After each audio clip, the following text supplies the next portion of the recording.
Good afternoon, everyone, and welcome to the Tuesday, September 9th, 2025 Board of Education regular board meeting. We'll call this meeting to order at 4:32. Do we have any public comment? We have no public comment on closed session. We're going to retire to closed session and return at 6 p.m. Thank you. Good evening, everyone, and welcome to the Tuesday, September 9th, 2025 Board of Education regular board meeting. We'll call this meeting to order at 6:09 and welcome for you. language access. Thank you. We have Spanish interpretation and also ASL interpretation available through Zoom. Buenas tardes, tenemos interpretación al español disponible. Muchas gracias. Thank you. Thank you.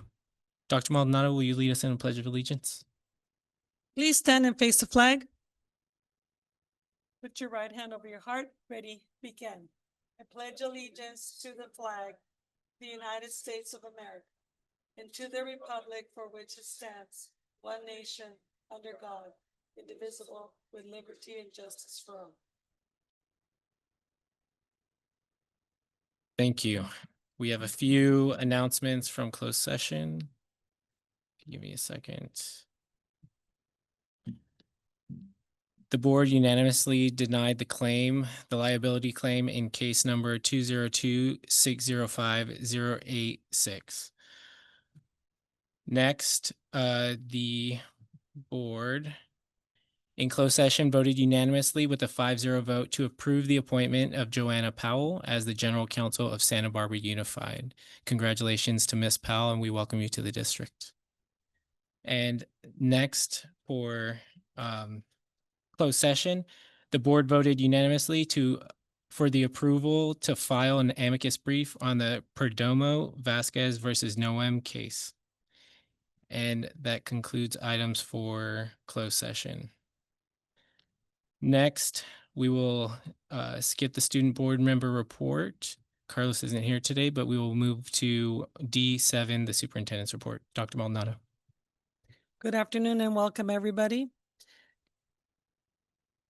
September is Suicide Prevention Awareness Month, a time to focus on the mental health and well-being of our students and community. Suicide is a difficult topic, but by speaking about it openly, we can break down stigma and encourage people to seek the help they need. As some of you may know, my brother suffered from mental illness and sadly died by suicide. I want anyone out there who is suffering to know that there is help, and to any family members or friends, I encourage you to speak up, seek help, and know you're not alone. This illness crosses all types of people of all economic statuses, class, race, gender. It is indiscriminate. There are caring adults in every school, teachers, counselors, and staff who are here to listen and help. Our district is committed to strengthening the support systems available to everyone. We must all work together as a community to be a source of support, recognize signs of struggle, and reach out to those who need us. Last year, our Student Advisory Council created a website to consolidate our many resources into one place.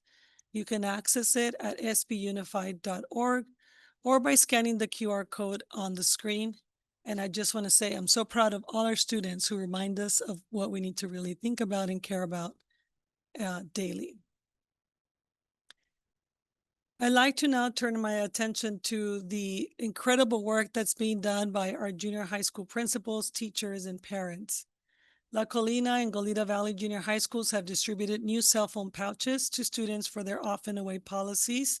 It's actually off and away all day policy. Students are expected to keep them in these pouches all day long. You can see the pouch there. I want to thank every single person in our community who basically donated money. These were not purchased by any district dollars. And some gave more than others, but everybody mattered in terms of giving us enough money to purchase all these pouches and roll them out. So far, there's been a very low number of policy violations, and Santa Barbara and La Cumbre Junior High Schools were granted an exception, but they and are not implementing it at this time, but I know they are considering it next. With that said, the next Tech Use Committee meeting is scheduled for Wednesday, September 10th from 6 to 7:30. And I'll look at Mr. Cooper to make sure I said that just right. Wednesday, September 10th, because it says different on my paper already. I do want to again thank the principals of Goleta Valley and La Colina as well. Throughout the school year, we have minimum days at our junior high school spaces to allow for additional professional development. Today, I had a chance to visit teachers as they learned about incorporating integrated English language development in all of their classes. This is part of our EML master plan that was approved by the board late in May. And this focus really was incredible to see. I had a lot of teachers that I talked to who really were appreciating the time that we gave them to, in their professional learning communities, identify the key vocabulary words, choose effective strategies to support English language learners. And the day's goal really was to help teachers apply the new concepts to their ongoing unit planning. Some who've been around for a long time said we've done this before, some this was new. And I also was pleased to see that our new curriculum includes some of those things already planned out for teachers. So our publishers are getting better at recognizing that this is a really important need. And a few teachers stopped me and said, thank you for the cell phone policy. So that was really great to see. So as you know, at the last meeting, we had elementary principals share their small test of change work in mathematics and really talk about the great success that they had. Similar work was done by our junior high school principals who are here today to let you know about the work that they did as a cohort in learning all about results-based leadership. So I'd like to welcome Dan DuPont from Santa Barbara Junior High School, Dr. Bradley Brock from La Cumbre, Jennifer Foster from La Colina, Clancy Chu from Goleta Valley, who are here to highlight their work. Welcome.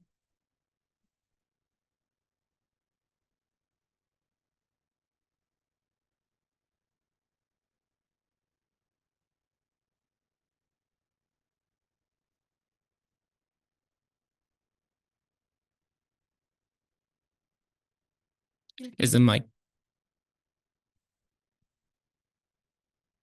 Let's try that. All right. Good evening, board.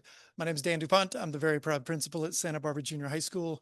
And through the work of RBL last year that all of the principals went through, the junior high school principals settled on a small test of change around our math teachers and math students, specifically with the IXL platform, which is a diagnostic online platform that all of our math students use. I want to point out that what we did directly aligns with the Santa Barbara Unified Results Statement, where we're accelerating equitable results in both well-being and academic progress.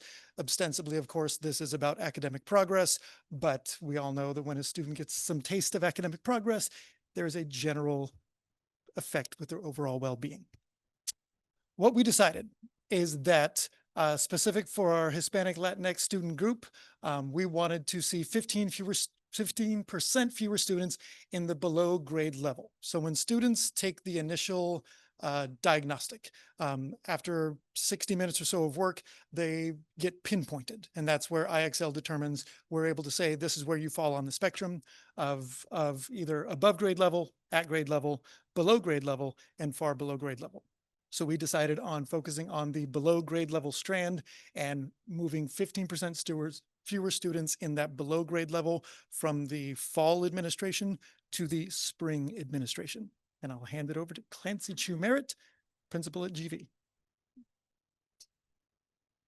Thank you, Dan. All right, good evening, board members. As Dan said, I'm the very proud principal of the Goleta Valley Junior High Mariners. So I'm going to share just a little bit about the process in our small test of change. So as we were going through the planning here, we talked about a range of metrics that we could use to gauge how the work was going. And we landed on what you see there on the left, 2 indicators. One is very student-based. So the first, as Dan was describing it, the IXL math assessment. So we knew that all of our students would be taking this assessment across our school sites. The other metric or indicator we landed on is data literacy, which is really more focused on the adults in our system. And so what we wanted to achieve in both of those areas is our performance measures there. We were really looking, as Dan shared, for an increase in our Hispanic Latinx student group and their performance on the IXL test. In the adult area, we're really looking at gauging how well our teachers do the work, right? They're the ones implementing day in and day out.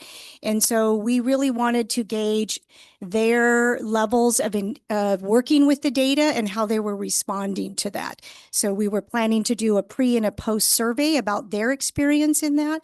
And so that is what we based our small test of change on. Oops, where am I going here? Oh, there we go.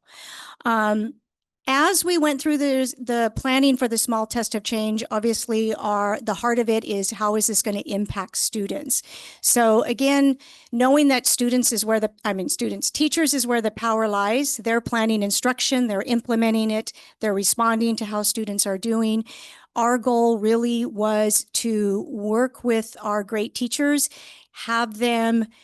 support them and have them grow in their work around data, particularly so that it impacted their decisions on a day-to-day basis, as well as enabling them to make decisions around which students need additional support, and then also when those students have achieved getting to where they needed to go so that we could have more students get that additional support. So who needs it and when have they reached the level that they needed? So this is really what we were hoping to achieve. Jen Foster is going to speak a little more to results, but I can say just from my own data at my school site that with IXL, which directly also correlates with our state testing, we did see that impact. Our Hispanic Latinx students made progress in terms of meeting or exceeding standard. There was really good percentage gains there, as well as other student groups at our site. So we were hoping this in the beginning, and we did see that in our results. And so I will turn it over to Dr. Brock. Thank you so much, Clancy. Good evening, board, cabinet. I think the power of the work that we engaged in really was about alignment between our junior highs. We only have 4 junior highs in this district, and for us to actually work on this problem of practice throughout the year was really impactful for us as leaders to then go back to our sites, get all of the teachers in the room and have a common language around assessment and also a common language around data, building data literacy at the site, empowering our teachers as leaders to really delve into the data and have conversations and a common language around students. And that happened during PLC time. We've been working intensively as a district around strengthening our PLC work and really empowering and elevating our teachers to delve a little deeper into the data. And unlike CAST data, which is lag data, the IXL data was lead data, and it really allowed teachers to have conversations throughout the year around more responsive data cycles, and then we use that to help us to inform our intervention. And I know Jen's going to speak to the impact, but I want to echo Clancy as well. We also had increases on CASP in both grade levels in math. Good evening, everyone. Jennifer Foster, Principal La Colina. Thanks for having us tonight. Okay, shifts in district culture. I think the most exciting part of this work is that when we all come together and build our coherence, then when we do achieve success, everyone gets to share in that. And that was a really great way to start the school year this year, is that everyone had contributed to a positive result. And it really adds to the just excitement of the school year and what we're doing with students, and really propels people, I think, to keep going. So I think the work that we did really represents a shift in our district culture, really bringing us together, really aligning our contributions, having everyone together in the room. At our March 3rd Professional Learning Day, when we had all of our junior high math teachers and all 4 of us junior high principals in the room together, then I think everyone really feels that we all are contributing to this result result. It wasn't just one school or this school or that school. It really was all of us coming together. So how do we know that we're seeing this shift? We're really having our common focus on Tier 1 instruction. I'm really excited about how this work reinforces our commitment to universal access, especially in math, so that we are not closing any doors to any of our students. We have common goals and measures, and then we also had our action commitment that we all made across our site PLCs and schools. And as the others have already talked about, we see those positive impacts. It clarifies our priorities. It really creates those structures and systems, and once those are in place, we can just really expand and build on them. And then it also allows us to really communicate with our stakeholders about our shared commitments. And as everyone has said, we did see that increase in the CASP scores, particularly with our Hispanic Latinx students, not only in the met and exceeded category, but I think it's also important to note that we decreased the percentage of students who did not meet the standards. So that means when you have a group of students who are moving in the right direction, that also really has a positive impact to not be kind of in that lowest category. So again, it really validates our school results. And then we're going to just finish up. We did do a post survey, and the greatest thing is that when you are working with adults, if they have positive things to say. So it's the teachers, this was from our March 3rd Professional Learning Day. Teachers appreciated looking at data together, seeing where students across the district excelled and students across the district struggled, and then using that data to assign IXL lessons. We did a lot of work with small group instruction during the school day last year as well. That also helped. Seeing those consistencies and that coherence really gave us a great idea of what we need to work on and showed evidence of where our target areas should be. So we feel really proud of our successes. Thank you. Thank you to our principals. Can we just give them a really quick round of applause? I really appreciate that we led together, but I also don't want to lose the moment that we really, I know they're not here today, but our math teachers particularly, we should give them a round of applause too. They're not here, but we know they did all the work. They created the big lift, and I know that we talk about clarity is kind and being clear on all our roles, and I think this is an example. And of course, Valerie Thompson and James Narsniak, who are our facilitators, also really contributed to this outcome. So thank you guys for being here and keeping a couple extra hours to your day. Appreciate you. I want to finish my superintendent report by talking a little bit about Prop 28. I know that this arts funding was really so difficult for us to put together, and all sorts of funding lines, processes, things that everybody was trying to do that's above and beyond what we already had as a robust investment in the arts at Santa Barbara Unified, which I know is not like many other districts. So I'm very proud of that. But one of the things that people did, of course, got creative, right? So people have been launching a brand new dance course offering at San Marcos High School. This initiative expanded access to the arts by giving students an opportunity to express themselves, build confidence, and earn A through G credit through movement. This investment in dance education is enabling students to explore creativity, wellness, and performance while strengthening the commitments of the school to a vibrant, well-rounded curriculum. So we have a short video because we're doing a lot of videos to show you what it looks like. And I'll ask the team to please play it.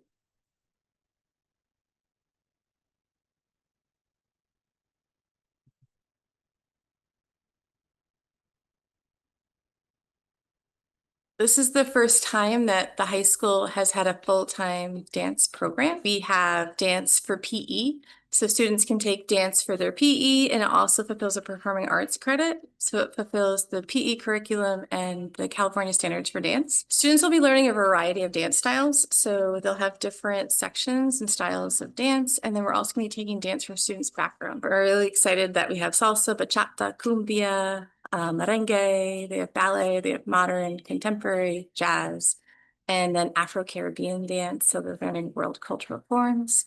They're also doing improvisation, and then they'll learn choreography. So they'll be making their own dances and performing it at the end. The students, many of them have never danced before. So we haven't had the opportunity to dance, or that we're super excited to reach all the students on the campus, not just those that have danced before, but every student here at Swim Northwest. Board members, that concludes my report. I also want to thank you for those of you who've been going to back to school night. There are so many incredible things happening in Santa Barbara Unified. Thank you. Thank you. And with that, that takes us to our public comment for items that are not on today's agenda. Mr. Banning. We have 3 comment cards for public comment. First, Actually, we have a time certain item at 6:30. oh, we do. So, are we okay with going to it a couple minutes early? Okay, so we're going to pause on general public comment and go to F1, a public hearing item. It is notice of public hearing regarding the sufficiency of instructional materials for elementary and secondary schools. And we have Dr. Wilson coming up. Welcome. Thank you and good evening. We are opening the public hearing for this topic on sufficiency of our instructional materials. We do this annually as part of our compliance with EdCode and also the California Department of Education. Additionally, we work in collaboration with our county office as part of their annual visit and review of instructional materials. Any questions from the board? Any comments? Thank you, Dr. Wilson. Thank you. We'll close out F1 and we will go back up to D8, public comments for non-agenda matters within the jurisdiction of the Board of Education. Mr. Banning. All right, we have 3 cards, Kate Lambert, Rich Lashua, and Joel Block. And Brianna Serrato. So we'll start with Kate Lambert, Rich Lashua, and Joel.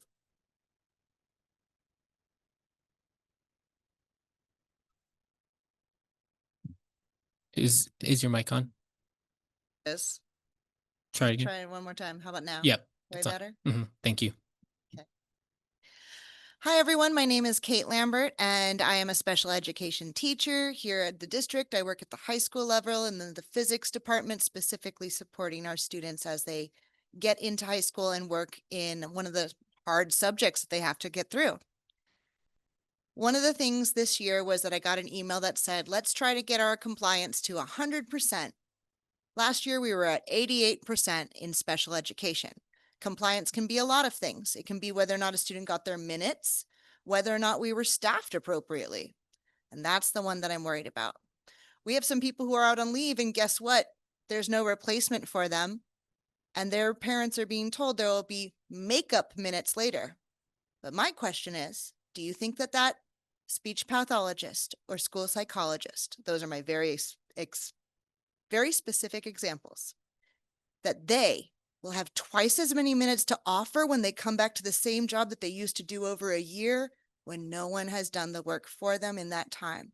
So please think about, can we ask our special education teachers to meet 100% compliance if we do not staff appropriately and give them the things that they need? Or is this not a SMART goal, which is really what we focus on making our goals for our students? It needs to be attainable. It needs to be measurable. There has to be a time frame, and it has to be relevant or realistic. And it's not realistic to ask for 100% for most of my students. I give them goals I want to see them reach within a certain amount of time. But to ask special education across the board to get to 100% compliance without all the tools, you're just setting yourself up to be disappointed in special education. And we're not disappointed in the work we do. So we would like you guys to also see and follow through on a goal that is achievable, and then celebrate with us when we do get there. So please look into what staffing we need. Thank you so much. Thank you. The next speaker is Rich Lashua, followed by Joel Block and Brianna Serrato.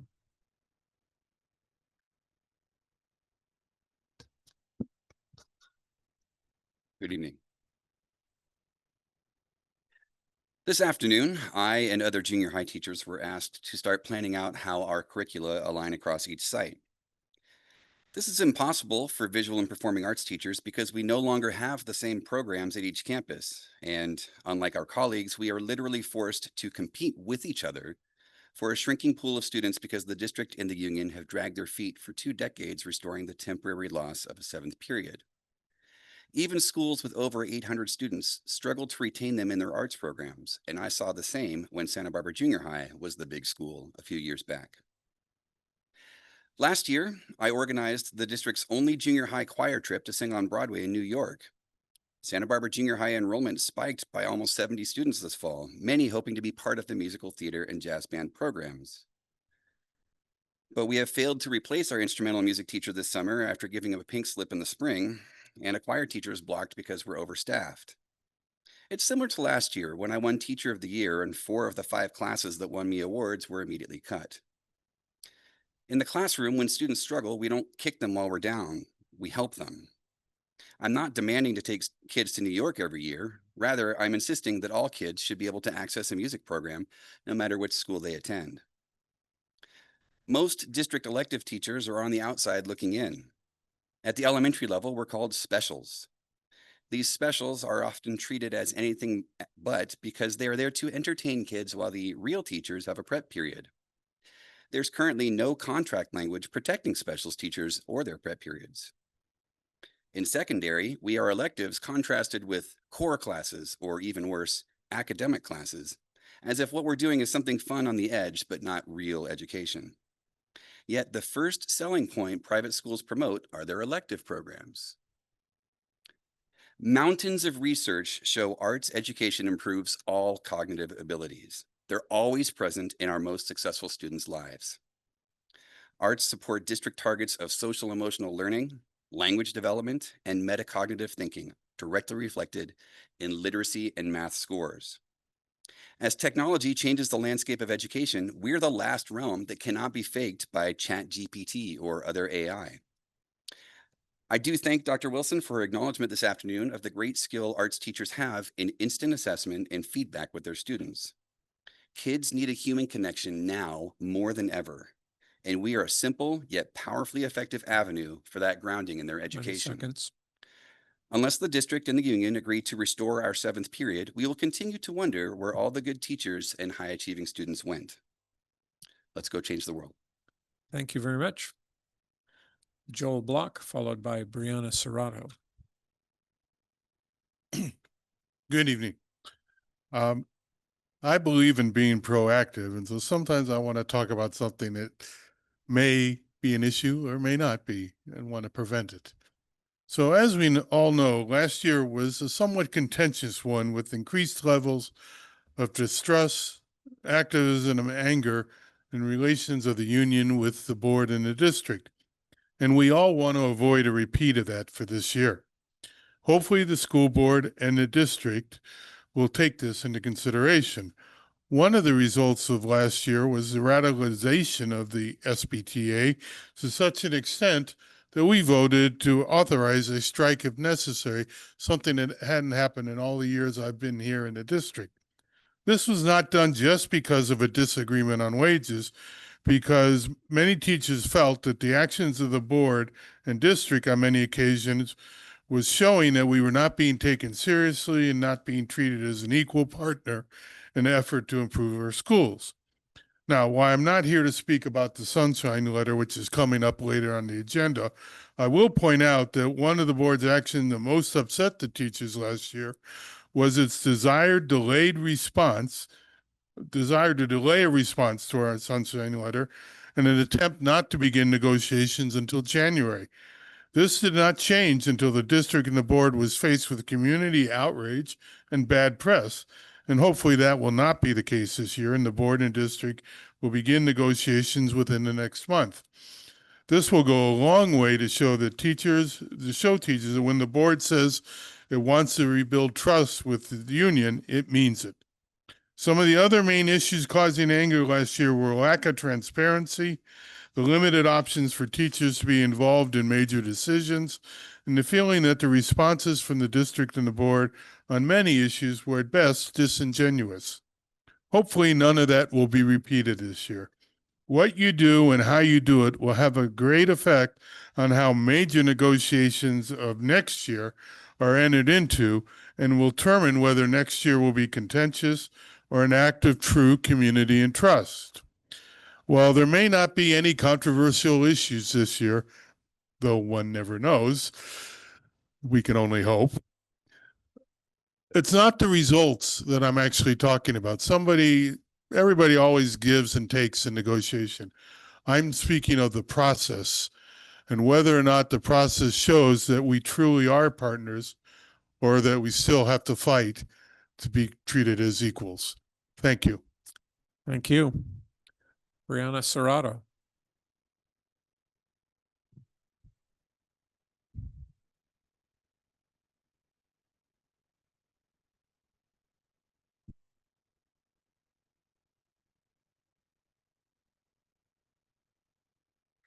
Good evening. My name is Brianna Serrato, pronouns she, her, aya, and I am a current parent of a 4th grader at Santa Barbara Community Academy and a 7th grader at Lacombe Junior High. Tonight, I wanted to give a huge shout out and thank you to the amazing staff at both of these schools, which are providing calm, welcoming, engaging, communicative, safe environments for all of their students and families.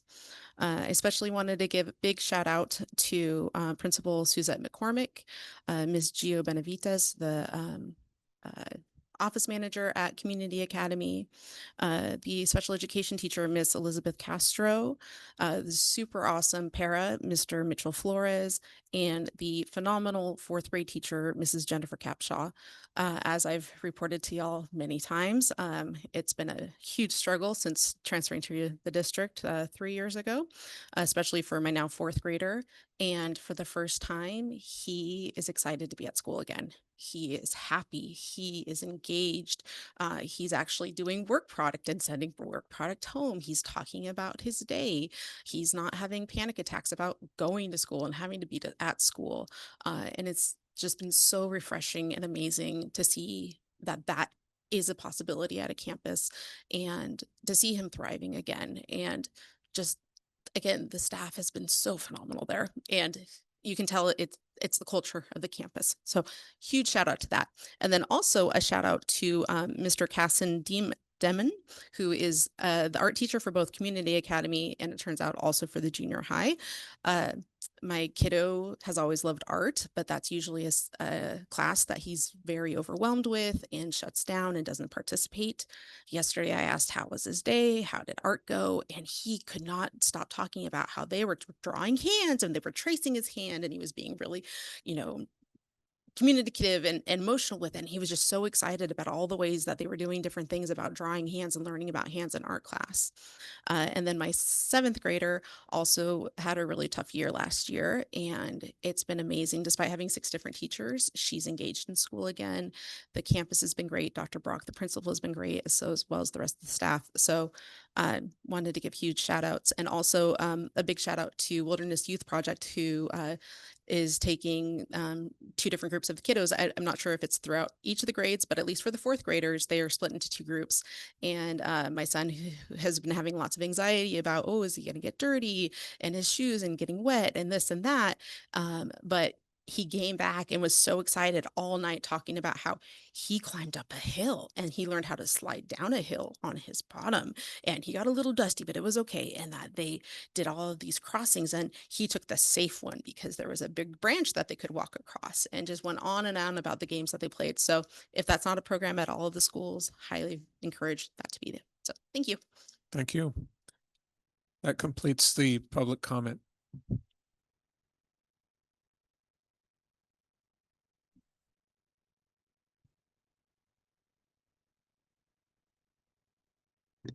All right. That concludes public comment. We're going to turn it back to the board for comments and correspondence. Who would like to go first? Dr. Beal. So I was at the Santa Barbara Education Foundation meeting along with Superintendent Maldonado, and they informed us that the Readers Are Leaders program, which is a program where they are about to train people in the community to help with literacy efforts in the schools, has been incredibly successful. They expected to get maybe around 40 applicants, but then they got to 160 and they had to close the application process because they couldn't process anymore.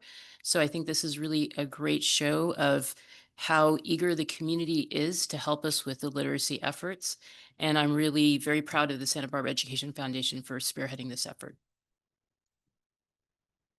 Thank you. Mr. Banning. I'll go. At the last meeting, I talked about the renewal of the new year and seeing professional development as we got ready for it. It's been great since the year started to visit several schools for back to school night. I attended it last night at San Marcos High School, and it was a great presentation. Their madrigals did the Star Spangled Banner. It was absolutely beautiful to hear the voices, just terrific. They had representations from their foundation, from the PTSA, the Boosters Club. Each of the schools I went to had great parent representation for their foundations and community sponsorship organizations in the hallways. And it was wonderful at La Cumbre, where I went, at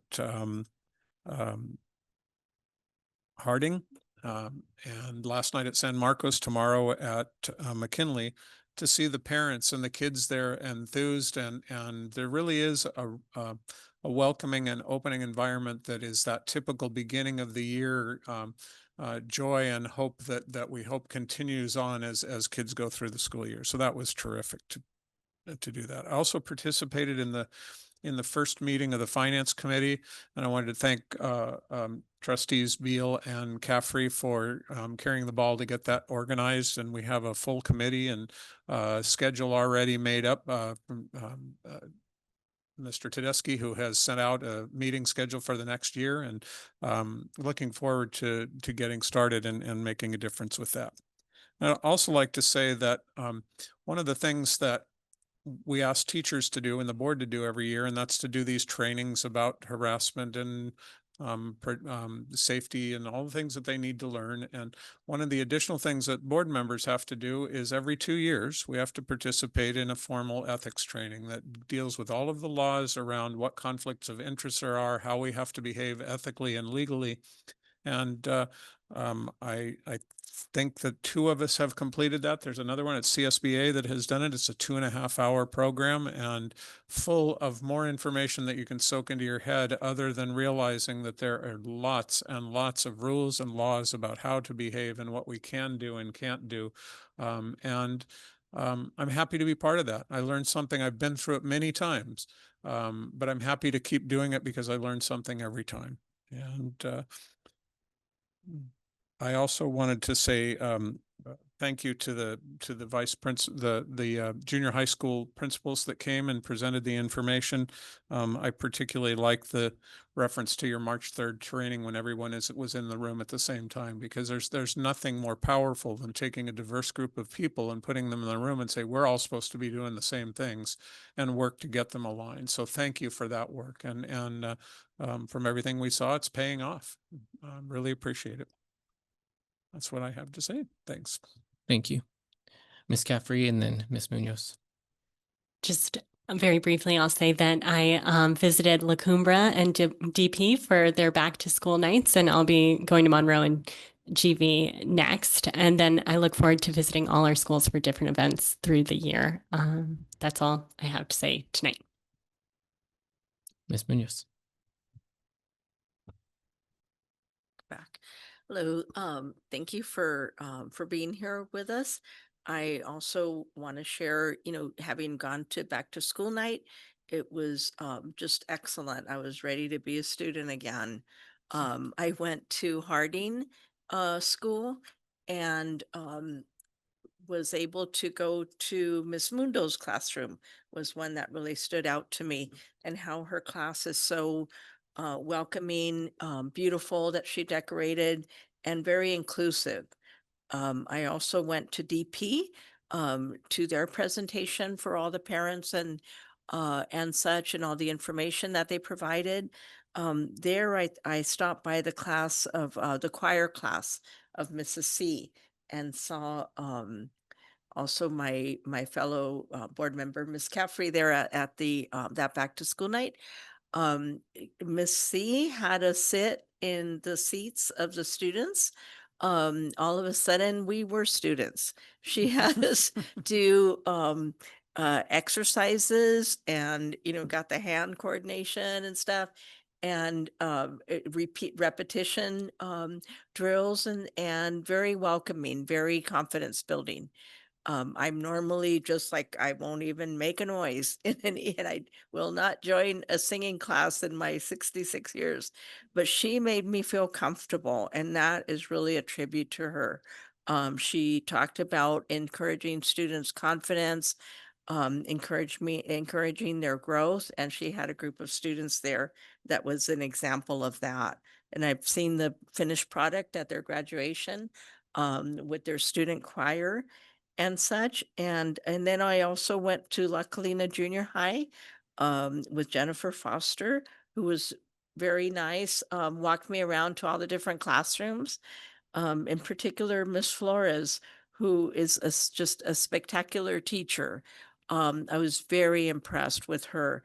She has an English class that she teaches. She had the books up on the wall that students can are encouraged to read. She also teaches our English language learners and had students, student teachers there that she's a mentor to. Very outstanding. I also went to San Marcos High School and they did a presentation of how the school has really grown. The data shows that how the students have achieved so much at that school. Mr. Holden did an excellent job with this presentation. They also had the PTSA, the Royal Pride Foundation, the student president was there and shared about herself and encourage students to get involved and the parents to support that. They also invited parents to participate in the Special Ed Advisory Committee, also called SEAC with the acronym, and the MLAC also invited folks to join them and go to their meetings. The student leadership there was amazing. There were all the students in their red t-shirts ready to tell us where classes were, and the student interpreters were there in force. Very impressive. And I went to also the San Marcos High School football game and stuff, and that was just amazing. Kudos to Christopher Martinez, number 72. And Mr. Holden, who walked up and down the field with us. I'm looking forward to going to more football games and also encourage everyone and my fellow trustees to go to see the band and students all, it's just amazing. That's about it. Thank you. I have a brief report. So last night I got to join Miss Munoz and Mr. Banning at the San Marcos High School back to school night. I'll be at Santa Barbara Junior High on Thursday. I'm looking forward to it. And I went to a event. It was a panel event. It was called Children in Crisis, and it was led by our supervisor, Roy Lee, for the County Board of Supervisors. And it talked about how the current national policy is affecting us here locally. And it had many different components from Medicaid cuts to what we're going to discuss and immigration enforcement and just what it means locally or what it means in the near term and what it means in the long term. And it was really encouraging to see the number of people that were they're ready to help in any way possible. And the conversation itself was so rich and really uplifting the work like the Immigrant Legal Resource Center and the work that they're doing here in the region. So encouraging events, not always the best news coming out of that, but it was good to be in community. Thank you to our junior high principals for being here tonight. And I know many of them are not here, but demonstrating your work, your shared work together and just building on this understanding of alignment amongst all of our schools, I think is really promising, and you're showing really promising results. So thank you. And last is we have a Kabaway retreat coming up in a couple of weeks. We don't have a date yet, but it should be sometimes before the end of the month. And that'll kick off our new group that has been expanded to more community members and also students. And so students will be there joining us as well. And that concludes my comment. We will go to E1, discussion on supporting families impacted by federal enforcement actions. And Dr. Maldonado, who do we have speaking to this? Do you want to go to?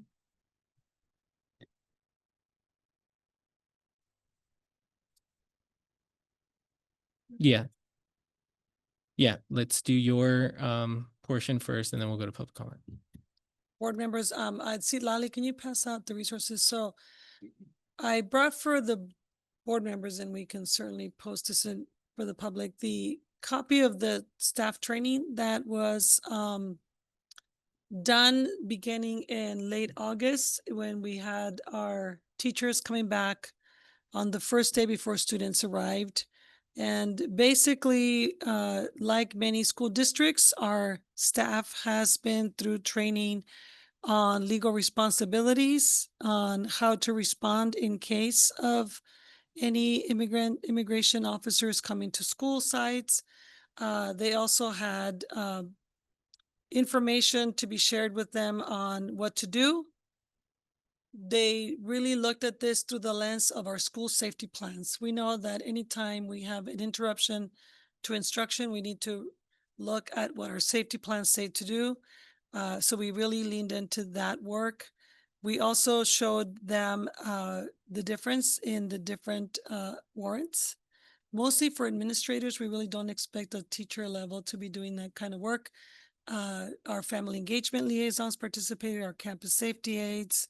We shared with them what to do if it happens when students are in class, outside of class, or after hours. We really wanted to make sure that everybody felt calm, professional, and understood that these are really scenarios that we cannot predict. We also, as you know, do not collect any information on immigration status, so there's nothing for us to share or really report out.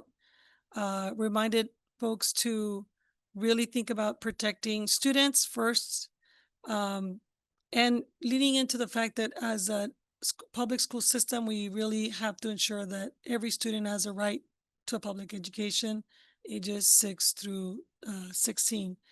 We also built out a district website that has many resources for immigrant families, which was in your board agenda. We included in there some of the partners that I have met with before school started, partners like the Immigration Legal Aid folks. I met with Future Leaders of America, Immigrant Legal Resource Center, and with other local superintendents in our area where we shared our approach to this work and have really, I have to say that I'm really pleased with the partnerships that we have. We know that there are limits to the authority that we have as school folks within our campus areas. And we know that there's a lot of other people in our community who are willing to do things beyond the sidewalks. And so we have met with some of those. We have referrals to them. Some of them are doing Know Your Rights workshops. Some of them are going as far as training parents on filling out the right forms, how to prepare for in case of an emergency, the things that they need to have ready for their families. And of course, there's even some people that are working on food distribution if that were to be the case. So those are some of the things that we have done. I'm not getting into a lot of details for the discussion for today, but I wanted to make sure that if you go on our website, you can see all the partners that we are already working with in terms of sharing in community what each of us are able to do to support our families and students. And with that, I want to turn to Ms. Fernandez in case I forgot anything. I think I got it all in there. We wanted to make sure you knew that those are some of the things that have been going on in preparation for this and any other emergency that would come our way. Thank you, Dr. Maldonado. Mr. Banning.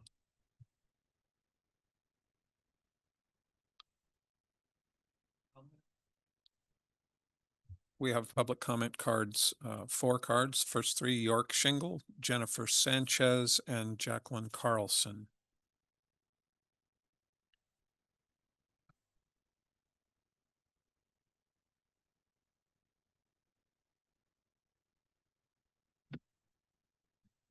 Good evening. I am York Shingle, he, him, his, SBTA president.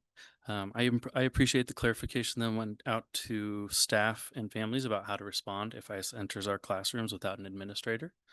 We still need more support. Like I mentioned last time, we need language to use and practice it so we can stay calm. And we need guidance to make sure teachers know what student data they're accidentally sharing publicly by having student names by cell phone hotels or having student names on desks. And they need to practice taking those things down, right? They need to practice removing anything that gives away what students are present or enrolled in that class. And we need guidance on that stuff. We need to really think through. We can't prepare for every scenario, but we can prepare for some common ones. ICE is ramping up activity, and they're now emboldened by that devastating Supreme Court decision that allows racial profiling. We need to be more proactive in keeping our students and our families safe. Thank you. Thank you. Next is Jacqueline Carlson.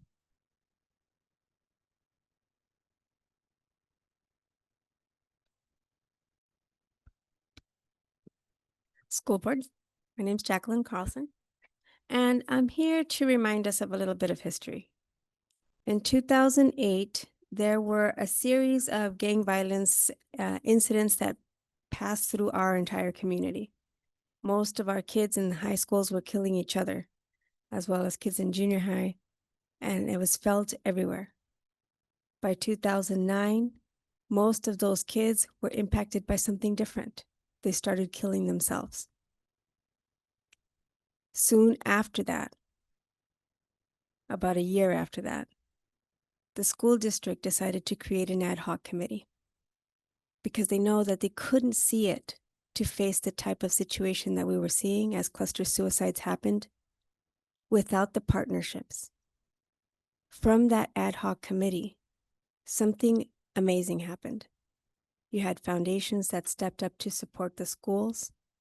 You had organizations really clearly think through a process of helping students, teachers, and faculty, along with all of the direct line staff that you have on campuses. And you had a collaboration of different nonprofit entities coming forth with their expertise on how to respond appropriately in the community. One of the parents that lost their child to suicide after being impacted by the homicides in our community said it very clearly. We meet our kids and we support them and we put them into our schools. 50% of their lives happen on school campus, the other 50 on our community. That was the goal of that ad hoc committee, was to collaborate in all of those efforts and bringing the resources together, because we know that not one entity, not one body, not one school district is an expert when it comes to our community, but together we make a huge impact. So I encourage you to really consider creating an ad hoc committee now. Why the importance? Because your teachers are calling for specific types of training that maybe all of us together can be experts on. But bringing in folks like folks from the Mexican consulate, folks from our community that are doing direct response, folks from outside the community that talk about suicide prevention in this effort of trauma response will create the kind of impact that we created collectively in 2010. And that impact made a huge difference that is felt nowadays. So I know that most of you were not on the board then, and I know that things change rapidly. But what I ask is that you look at that history and the impact that you did by creating that ad hoc committee that was led by the school district that made an impact throughout our entire region. Thank you. Thank you. Jennifer Sanchez, my apologies. I got the cards mixed up and read your name in the wrong order. Thank you, Jennifer. Good evening, members of the board. Thank you for your time tonight. I want to bring to your attention the urgent need for professionals with true expertise on immigration issues to be present and engaged on our campuses. Immigration is not just a political topic, it's a lived reality for many of our students and our families. Just the other day, we had to unenroll 2 children from Cleveland School due to a deportation. We cannot approach these challenges with general knowledge alone. We need to rely on those who have dedicated their careers to this work, who understand the laws, the barriers, and the unique needs our immigrant students face. By building an MOU with organizations and professionals who carry this expertise, we can ensure that our district responds with both compassion and competence. Our students deserve to learn in an environment where their safety and dignity are protected. That requires us to hold immigration-related matters on our campuses to a higher standard of care. By working with experts, we not only safeguard our students, but also strengthen the trust within our families and our broader community. I urge you to consider a partnership with the Restorative Justice Project at La Casa de la Raza, so that we could be a lifeline in the vast war chest needed to support our school-age students as they face the traumas created by family separations, living in fear of potential ICE encounters within our region. Thank you. Thank you. Brianna Serrato.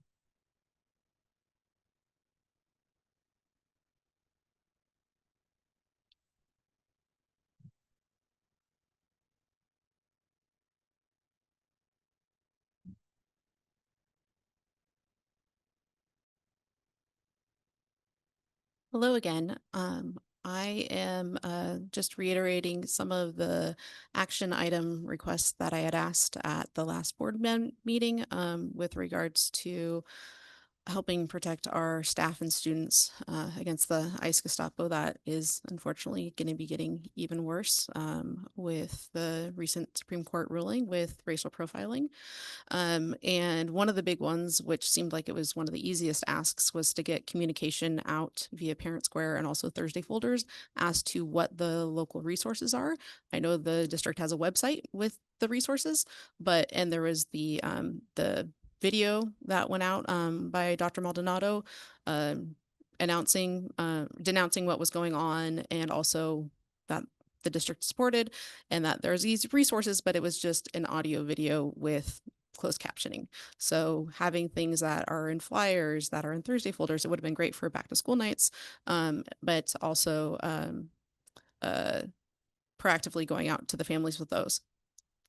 Also, it was mentioned by Ms. Edison when it was asked about if some ICE agent is going and trying to take a student from the campus or from a field trip, that the priority is getting the kids safely sheltered somewhere else. So is there any policies in general of if there's an attempted abduction of a child on campus or on a school outing, not necessarily from ICE, but just in general? And if so, can those policies then also be trained to go along with ICE of, yes, you have the whole group of kids you needed to protect, but if there's also one kid that they're coming to get, how do you protect that kid and protect the other kids as well? Also, another resource thing to think about is making sure that families, especially kiddos, if they come home and turns out that their parents were detained and are in proceedings with ICE, they don't have an adult at home. Who do they contact? So is there family engagement liaison numbers that can be given to the families? So, hey, if a kid comes home and they don't have an adult and they don't have a trusted neighbor, somebody else that they can reach out to, so that family engagement liaison can actually actively help to get them the supports that they need. So they're not just trying to be by themselves navigating this. So thank you. Thank you. That's all for the comments.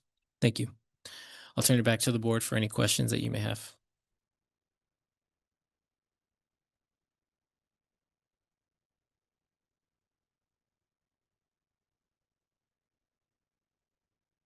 Any questions?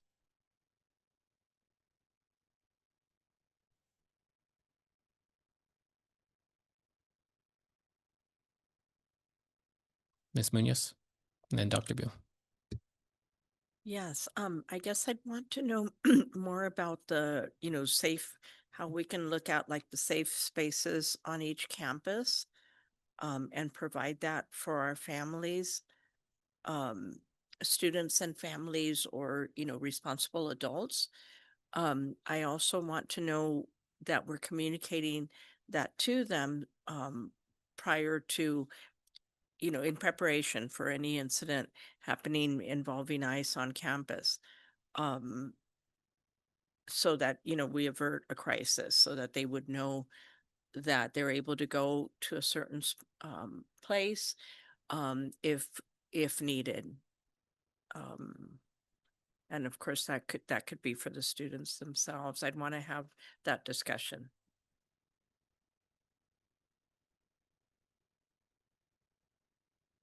Yes, so I think that one of the things that we would want to think about is designated a spot, or is it about just being able to have the ability for parents to come in and ask for, you know, a place to sit and wait, or whatever that looks like. We have a principals meeting on Thursday, so I'd like to just take some time to talk to the principals about what the feasibility looks like. What do their facilities offer? Because every school is going to have a different spot before I can answer what that could look like. But we can certainly explore whether it's a designated spot or the messaging of our campuses are safe spaces where you would be welcome to come and take refuge if you needed to, without overpromising anything legally that we couldn't possibly do, particularly if, you know, there is a warrant and things like that. So I would need some time to also research that. But more than anything, work with our principals who probably have better information than I can offer at this moment. Okay, that would be great, and much appreciated, because I know the layout of each campus is different, and there's many different, you know, drop-off spots, scenarios, and so forth. So that I would look forward to that information. Dr. Beal. In listening to these comments, what I feel is being asked is a very specific crisis response. So some of these crises will happen during school, maybe, and there was this example of a field trip, which really sounds pretty awful. I think, what would I do in that situation? Would I call 911 if masked people are trying to take a child away from a group of children? Would that even be helpful or useful? We do a lot of our field trips locally, so I think our crisis response could be very local. What happens if we have a student at school and we find out there are no parents at home? So schools, the idea of the schools being a sanctuary spot is a temporary solution, because what happens if things go into the night, right? Who protects those people after hours? So there is a mention of La Casa de la Raza, and I was like, do we have in Santa Barbara a crisis team right now identified that we could call as a school, or families could call, that brings professionals that offer some protection? That's really my big question, because this seems to cross into so many areas. So we do have policies in place for any time a student is abandoned, which could happen under these circumstances or others. And usually we reach out to Child Protective Services for that scenario, and or if parents leave us information about who their emergency contacts are, we would reach out to those family members or friends, whoever they list on their emergency cards, to try to find an adult that could take the student. Our administrators are instructed to not leave school until we find a space for that student. That was part of the training, and that is part of in the first page, the legal responsibility to act in place of a parent when students are in our case is called in loco parentis. And that's part of the training that happens just as a matter of the way we handle any situation without a parent. So my question, I think, is really that discussion amongst all the people who have been talking on Instagram, Facebook, and public forums about their part in managing these ICE raids. And I believe that the ask that we're getting here is can we have a space to coordinate it? I think that one of our commenters talked about our students being 50% in the community, 50% at school. So what we're really asking is about that 50-50 response, because there's overlap.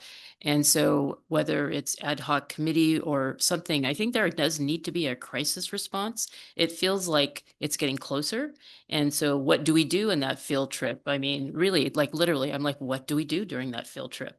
You know, do we all all the adults try to gather around that child and not let any arms get to them? Do they call 911? Will 911 respond to this? You know, that's really just a disturbing thought, and I would hope that would never happen.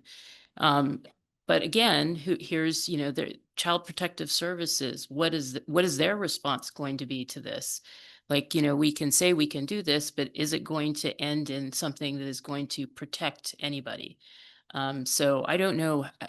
Like, I feel like there's the how do we have this discussion and see what our resources are to do the best that we can with what we have? How do we gather all those resources? And I don't know if La Casa is a place to do it or not. I'm going to go to Ms. Caffrey and then Ms. Munoz. So I'd be curious to hear a little bit more about the process of creating this type of ad hoc committee that has many community partners, and also if we've ever collaborated also with other feeder districts like Goleta, or because they're all facing the same kinds of problems, have we thought about coordinating more widely if we were to create a committee like this? So I guess sorry, multi-part question. What is the process of creating an ad hoc committee with potentially multiple community partners? And then secondarily. So board members, as you know, as a board, the process for creating a committee requires several steps and several meetings, that just like we did with the finance committee. So we would have to define the purpose, the membership, is it a Brown Act committee or not? All of those steps still have to be taken, just part of being a governance board. I would also like to offer that, you know, this work can also be done without a committee. It's a committee of the willing, and it's something that we can certainly convene partners who are wanting to work with the school district without it having to be potentially, by definition, a board ad hoc committee. So I'm open to thinking about it in both ways, but the committee structure is defined in our bylaws. Ms. Munoz. Yes, I know in response to the, you know, the initial question about child welfare services, I have been a, you know, child welfare service worker in the past, and they are set up to respond immediately to situations in terms of looking at, you know, legally who the next of kin is, or else where the minor can go. And I know that, you know, that Jackie Carlson is familiar with that process also, as a community partner. So they are set up with that, and they do collaborate, for example, with the consulado. They do collaborate with legal partners, and such, and are able to, you know, confer as to what's the best route to take if something like that happens.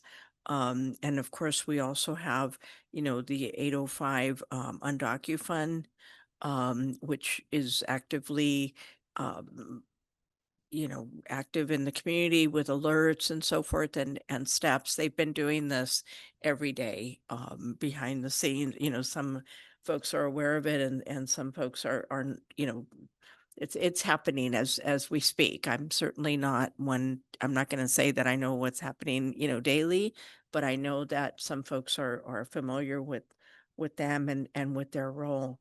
I know that on the last board meeting that we had, I did advocate, you know, for an ad hoc committee to happen you know, in our community.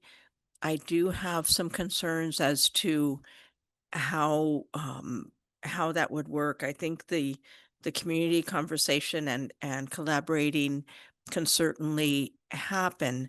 I just feel like an ad hoc committee can slow things down, and might not be as effective with in this time, at this time period. and such. And I know that, I think there's other ways to go about it, but just to be prepared for the administrators and for our administrators and certainly our staff to have good training, good communication, and be able to reach out to community partners. I think there's a possibility of fluidity and consultation and such. And yeah, and I would like to also have the ability to communicate with folks, like, for example, at the consulate. I know Hilda and I have met with the consulate in the past, compliments of, the event that was set up at the Casa de la Raza, and they are, the consulate is certainly very receptive to helping, helping citizens in a crisis. Dr. Maldonado. I do want to appreciate that Ms. Citizen, while she may not be here, has prompted me to share that we can reach out to the Santa Barbara County Education Office to convene us also as part of their work with supporting school districts. They have a designated safety person that works between districts and law enforcement.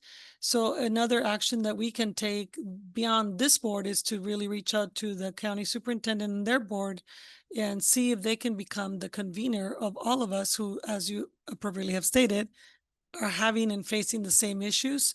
So I'd like to propose that we also, really look at that as the next action, because that could be a faster way to get many of us together and really define all our roles and create a crisis response countywide.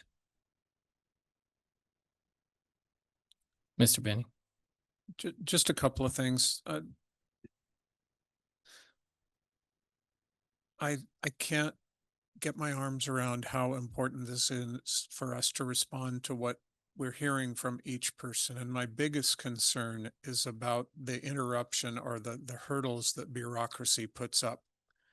And, we've got a sign up here that says we prepare students for worlds yet to be created. We're trying to prepare ourselves for a crisis that's unfolding, and we really don't have any idea what it's going to look like when and if it hits us. We're seeing different things in different places. I heard for the first time tonight about students leaving a school because of parents being deported. We're talking about walking school buses and all these safety things and all of the resources that are out there. But the truth is, we have to be prepared as an organization to respond quickly and to respond with the best that we know how to do. And I want to say that what just came across this discussion about the county and trying to coordinate these kind of things is probably among the best ideas, because it's not just our school district, it's the entire county. And I'm rambling a little bit, but I just want to try and say that I don't want us to spend a lot of time on taking, we need to do this thing, and we need to do this thing, and we need to do this thing, and we have to convene this committee. And while that's happening, something else is happening somewhere else. When I was a site administrator at a junior high school, we went through a whole period of trying to coordinate community resources. And one of the best lessons that came out around that, it wasn't about immigration at that time, it was about campus violence. It was the time around Columbine and things happening when we first started to become aware. And one of the things that came out of the command center is who's in charge when there's a crisis? Who's in charge? And what if the person that's in charge isn't there? What if the person that knows everything isn't available?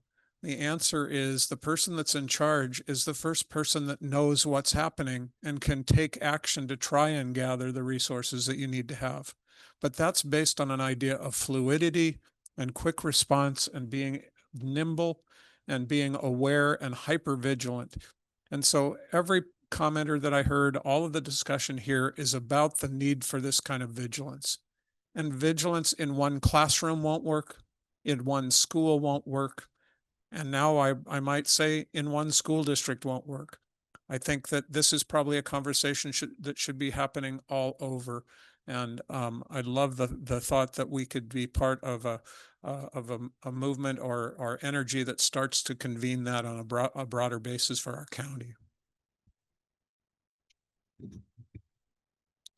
I'll just give a little bit of my perspective. I totally agree with, I think, where the board is landing and Dr. Maldonado's suggestion. I think convening a space so that folks can collaborate is what we need. And I think that's what people are asking for. The ad hoc committee itself is just too slow, and we have to respond quicker from one day to the next. Now it's probable cause to be brown or speak Spanish. That's all it takes where you work. And that's from one day to the next. And now we have to change how we're going to respond, or what we have to even think about, what we have to consider. I like the idea of partnering with other school districts. I like the idea of bringing other folks in the community to talk about how we are going to respond. 50% in the schools, 50% in the community. I think that's true. And that's true in a lot of spaces of the work that we're in. I am reassured by our decision to hire general counsel that this is going to be actually a resource that we need to leverage. The individual, Ms. Powell, that we hired has in her portfolio of work actually worked on response plans for this particular topic, for what if ICE comes to a school. And I think we need to leverage that so that, as Mr. Shingle mentioned, that teachers know exactly what they're supposed to do, what resources they have access to, and what should they even be considering in terms of, I didn't even think about the cell phone hotels. And I think the second that the general counsel gets on board, I think this is one of the first work items that we give them. And I think it's something that we put on the radar of the CEO's office, so that that's also something that we're thinking about across the county for all of these school districts. I personally like the idea of our schools being safe spaces in general, and it's more about, less about a specific space and more about the idea is safety, because it's going to look different depending where you're at on campus. It's going to look different depending on who's around and what facilities are open. I think the goal is to make sure that our schools as a whole, and dependent on the situation that's going to look different, are safe and welcoming to parents as well. And that's very clear. My goal, and this is what I will say to you, Dr. Maldonado, my goal is that to give you the flexibility to partner with community, partner with other school districts, partner with the county education office to protect our students and our families. And that is my direction, but it's also the direction that I'm hearing from the board. And if it's different, please add on. But that's where I'm at right now. And I just wanted to appreciate my colleagues and their comments. Any additional comments, Ms. Munoz? Yeah, I certainly agree, because it's a broader issue, and we could have one family or two families where their children are, for example, in Goleta School District and Santa Barbara School District because of the ages and so forth. So I like certainly the idea of partnering with the county ed office and then with our community partners. Dr. Beal. I would also like to mention that I know that we have had we're still trying to figure out what the law enforcement response is. Let's just put it that way. I do feel that our local police has actually been very responsive to the community. So I don't know. I really think that if we could have them involved in that conversation with the Santa Barbara CEO office, that would be helpful too. Thank you for that. Any additional comments from my colleagues? Ms. Caffrey. I feel like the whole group came up with many good ideas, and I would love to just have updates going forward that this is agendized. And we know, I think we heard a lot about scenario planning from Trustee Beal. What do you do in different scenarios? How our council is going to help us shape this plan, how we work with community partners, and the excellent idea of working with the County Office of Education. So I'd love to just continue to hear what concrete steps we've taken and what the plan is as we develop it. Certainly. I'll work with Dr. Maldonado to figure out which we need to agendize them, and definitely including them in the board notes as well. Dr. Maldonado, are you, do you have any clarifying questions or? So what I've written down, make sure that I got it right, is we definitely, well, what I hear the board asking me to do is work with my staff to really activate some kind of crisis response community team, which would include us and our nonprofit leaders here tonight and others.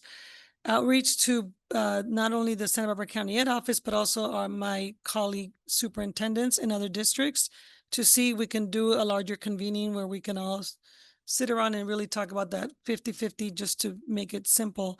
And then, of course, work with our leaders on both identifying and working with staff to understand the safe spaces for all families on our campuses and create communication around that, both to internal staff, but also to our families and our parents. And I just want to reassure the board that one of the things that I know most, if not all, our principals and teachers know to do is safety planning. 'Cause that's generally at the beginning of the year, something we all plan for. And I appreciate Mr. Banning's comments that we definitely look for leaders to rise. And in this moment, I think we need to think of ourselves as all being leaders in this space. And I will do my best to promote that and bring updates to the board. Thank you. Thank you. And I would add, I think it goes without saying, because Dr. Maldonado and I have had conversations about this, about already doing this, but also just to say it explicitly and our union partners as well. Yeah. Absolutely. Okay. And with that, we will close out E1 and we will move to E2, board update on strategic master scheduling, professional learning and implementation. And we have Dr. Wilson coming up.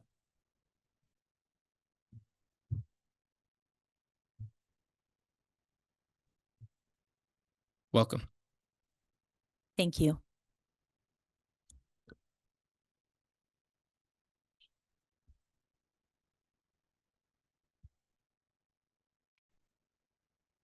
All right, good evening, Board President Escobedo, Superintendent Maldonado, Board Trustees, District Administration, and the public.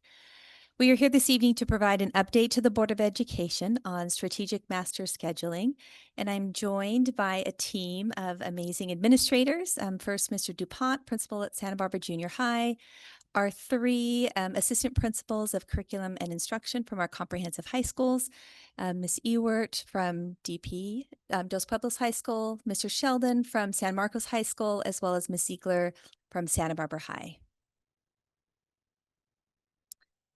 So this evening, we will be introducing you to our learning around strategic master scheduling. And we'll also, as part of this, we will provide updates from Santa Barbara Junior High and Santa Barbara High School, the teams that participated in this professional learning, as well as at the end, be able to update you on our master schedule, both dismissal data as well as course take data. Our professional learning with new solutions K-12 included 3 sessions and 3 follow-up coaching calls with them. You can see on this slide the 3 sessions and what we focused on, beginning with diving into the research around secondary master scheduling, all the way to concluding with creating some implementation plans for developing the master schedule. Here, this is actually the strategic master scheduling framework in a nutshell. So you'll see in the center of it, the 3 cornerstones of strategic master scheduling are staffing, time blocks, and course offerings. And all of these are interrelated. So when you think of one thing, for example, time blocks, and in terms of how much time are we doing 4x4? How long are our classes? All of that is also connected to how we staff and the cost of staffing, as well as the courses that we're able to offer through that. So each of these is interrelated. In addition, you'll see the outside circle, that's our goals and priorities. So these all interact with the staffing, time blocks, and course offerings because we want to make sure that all of the decisions that we make around the strategic master schedule are really nested in what we value and what we prioritize, both at the site level and at the district level. And that really is what makes it strategic, because those decisions are all being made around the goals and priorities of the district. And the last, or the outside area in the square, is really represents fairness and really ensuring that the decisions that we make as we're creating the schedule really highlight and ensure equitable opportunities for our marginalized students. Here's a list of the research that we dove into on that first day of training. So you see a number of areas that are highlighted and that we learned more about, because it's important to understand what the research says at first, so that we have really a bedrock of understanding to help us as we're discussing, how to implement a master schedule strategically. To highlight one thing, the second item on this list, you see that we learned that no schedule model is best. So as a board, we know that you've heard recommendations, concerns around, which model, like should we be on a 7-period day, 6-period day, the 4x4 block? So we know and understand through this training that no one schedule is best, and there are pros and cons to them all. Overall, our learning can be summarized as really both in two areas, both technical and adaptive. The technical approach to master scheduling is really around operational things like getting course requests, putting information in Aries, and you'll hear more about even the use of Timely at Santa Barbara High. Those are all really operational or technical tasks of the master schedule.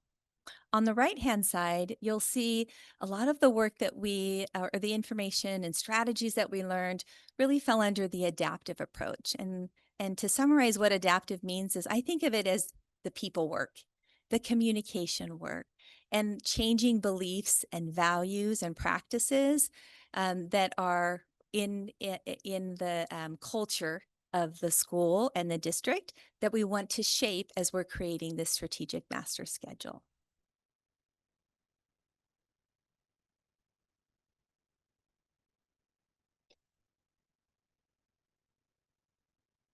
Good evening again, board. So what's New Solutions K-12 talked about were these 4 different priorities, and it sort of harkens back to what Dr. Wilson just said about the technical versus the adaptive. I think you look at that third bullet point down, filling all your FTEs. That's the technical part of building a master schedule. I have 39 teachers on my campus, and they all need 5 classes. Make sure that we're scheduling things. The other 3 are most definitely, they fall into the adaptive approach, making sure that our master schedule is student-centered, that it is not, a teacher may request a first period prep for certain reasons, and as your principal, I want to do everything in my power to accommodate that. But at the end of the day, we need to create a master schedule that is student-centered. Prioritizing our priority students, absolutely. I mean, before we even put the first tile up on the board, we know that we are prioritizing our students with IEPs and our EML students at Santa Barbara Junior High School. And probably the hardest is using that master schedule to create effective PLC teams. That's not only determining who's going to teach what courses, but can we work it in such a way that all of my English 8 teachers have a common prep period. So in addition to the Thursday morning PLC time, can they also have 45 minutes each day to do these things? So at Santa Barbara Junior High School, a few of the takeaways that we had, begin with the course request rather than the staffing. I mean, that has always been one of my philosophies. It was nice to see that that is backed up by the research of what a strategic master schedule is. Knowing all the credentials that your teachers have. That is, there might be a teacher out there that has a secondary in English. That may not mean that I'm going to give that teacher, you may teach math for 4 periods a day and your 5th period is going to be a math. But if I know that I have a certain percentage of EML students that are going to be cohorted together throughout the day, putting them with that teacher that has a supplementary English credential could be a good choice for those students. And if we are going to prioritize our priority students, yes, at Santa Barbara Junior High School, our EML and ALD classes are smaller than some of our other classes. And I know that, you know, a master schedule is like a stress ball. You cannot squeeze it in one area without it popping out in other areas, so that if we are going to make the deliberate choice to keep some sections smaller as a natural consequence, that means that some of our sections are going to be bigger. Second one was talking about all of the intervention that we're trying to do within the regular school day, because intervention needs more time, but the school day is contractually obligated. It is 9 p.m. to 3 p.m. I don't get to say, hey, everybody, we're going to go till 3:30. We don't get to do that. So within the blocks of time that we have, we need to get creative about how we do that. And as you get to know the credentialing that your teachers have for the strategic placement of those content strong staff, in our math classes at Santa Barbara Junior, each of our 4 math teachers has a day where they do tier 2 small group instruction within the regular class period. And on any one of those days that that's happening, you're going to find at least 3 adults in that room. You're going to find the general education teacher, a special education case manager, and at least a paraeducator or a curriculum specialist. And all of that is through very deliberate scheduling of the adults and where we place them throughout the day. It says incorporate 20 minutes.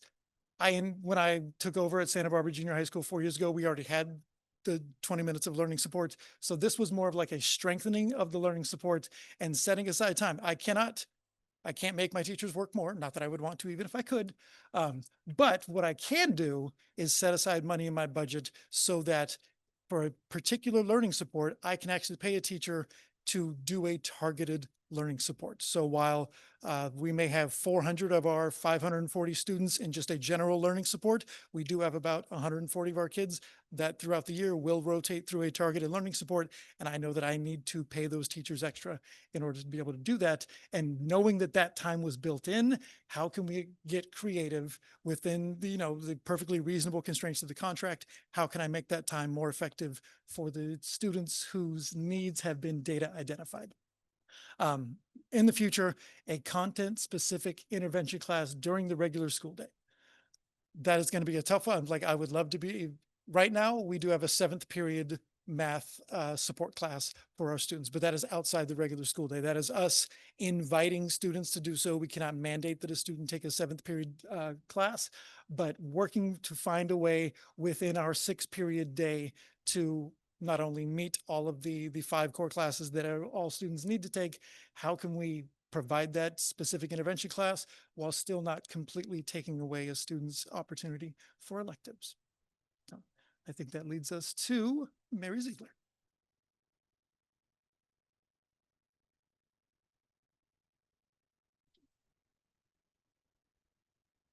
Good evening, board. Mary Ziegler, assistant principal at Santa Barbara High School. Thank you for having us tonight.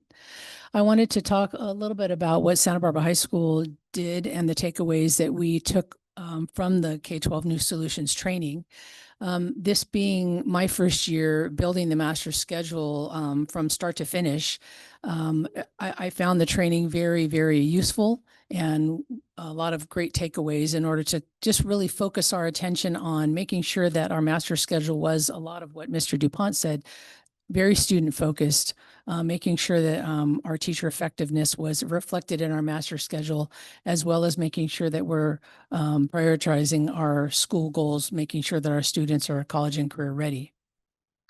We put together this 1-pager document that we shared with our staff for professional development before school started, as we have a new principal in place as well this year, just to kind of share with the staff and be completely transparent about the process of how we built the master schedule.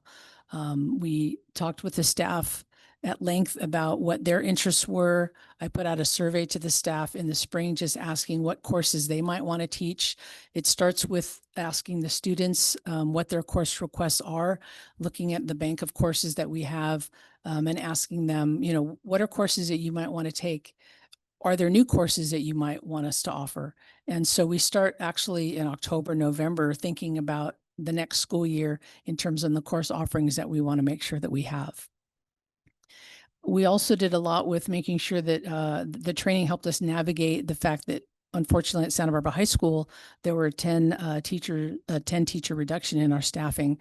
So we had to make sure that we were still offering a full bank of classes in our performing arts and our visual arts and all of the electives that we cut back a little bit in each area, but we still have a full bank of offerings for our students to be able to choose from.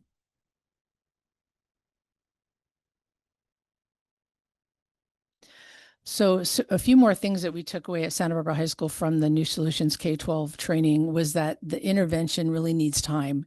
We had to make sure that we embedded into our master schedule interventions at all different levels. That second bullet point, kind of re-envisioning some of the existing practices that we have. We do have several guided studies courses that we have throughout our course offerings, but we wanted to make sure that within those guided studies course offerings, we offer literacy intervention where we're using Lexia. We also have math, chemistry, and physics specific support courses during our golden time, we call it, which is our homeroom that we offer on Monday and Thursday. We wanted to make sure that those interventions were in place for our students who need extra support in those areas, as well as our Math 1 and 2 extended time. We have 3 sections of Math 1 extended time where, again, our students who are struggling in math can take math over the course of a full year. And we have one offering in Math 2, where again, students who are struggling in Math 2 are able to take Math 2 across the course of the whole year. And then we have targeted intense interventions for math support with our students with IEPs.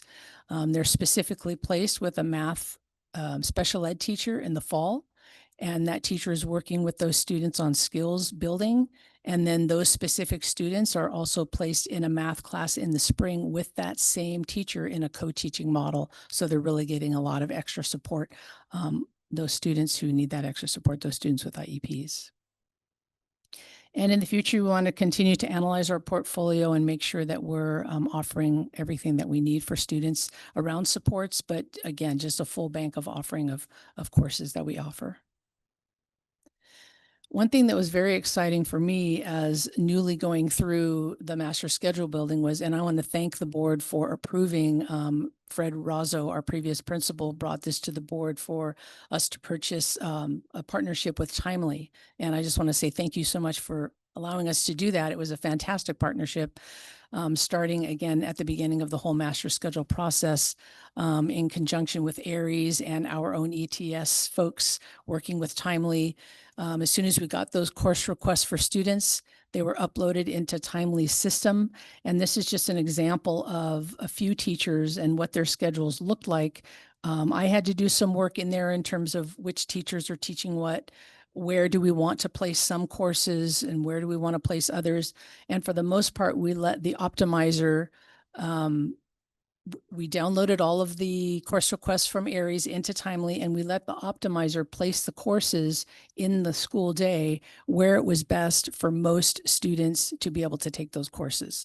So I was happy to see that in the first week of June, 73% of our students were fully scheduled, and there were some students obviously who still didn't get their schedules.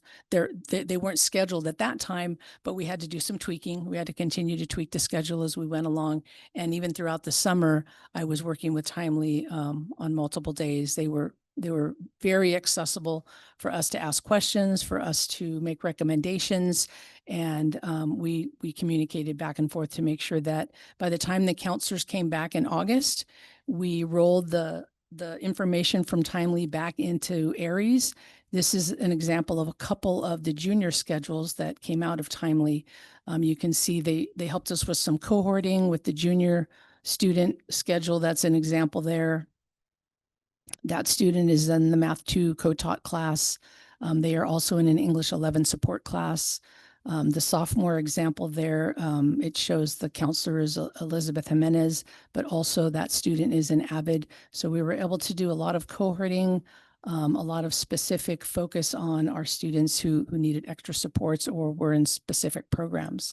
So when the counselors came back in the beginning of August, they didn't have to spend as much time as they normally would to go through the student schedules to make sure that everybody had a full schedule by the time we had Dawn's Derby a few days before school started. So both the K-12 New Solutions training and the partnership with Timely were very advantageous for us at Santa Barbara High School to come up with an optimal schedule for our students this school year.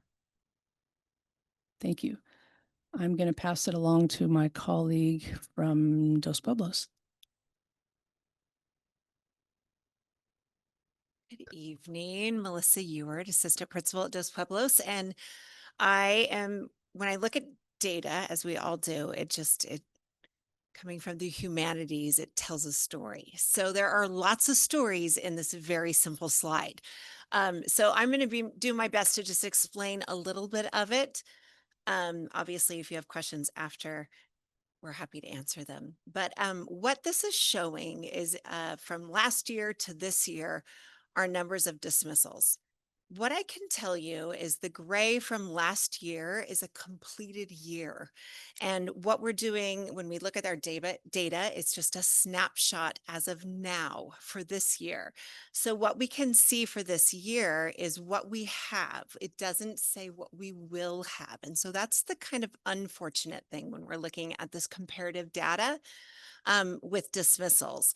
So what we can see is that grade 9 has pretty much stayed the same over the past 2 years. And that makes sense in the sense that our 9th graders we are really working hard to give them all 8 classes.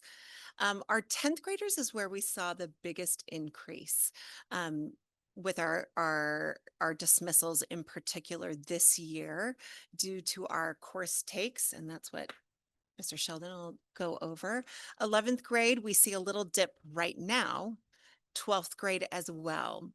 And what I can say as far as what we anticipate, and again, this is just the preliminary for this year, is we know in senior year, spring semester, once they've been accepted often to their schools, their universities, or wherever they're headed, they often will say, you know what, that high level math class that's given me a hard time, I think I would rather let that one go. And so what we tend to see in that spring semester is a lot of students who choose and opt to take that dismissal instead.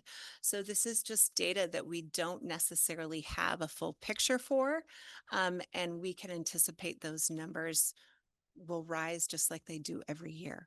So that's just kind of what we see on a very basic level right now. You're up.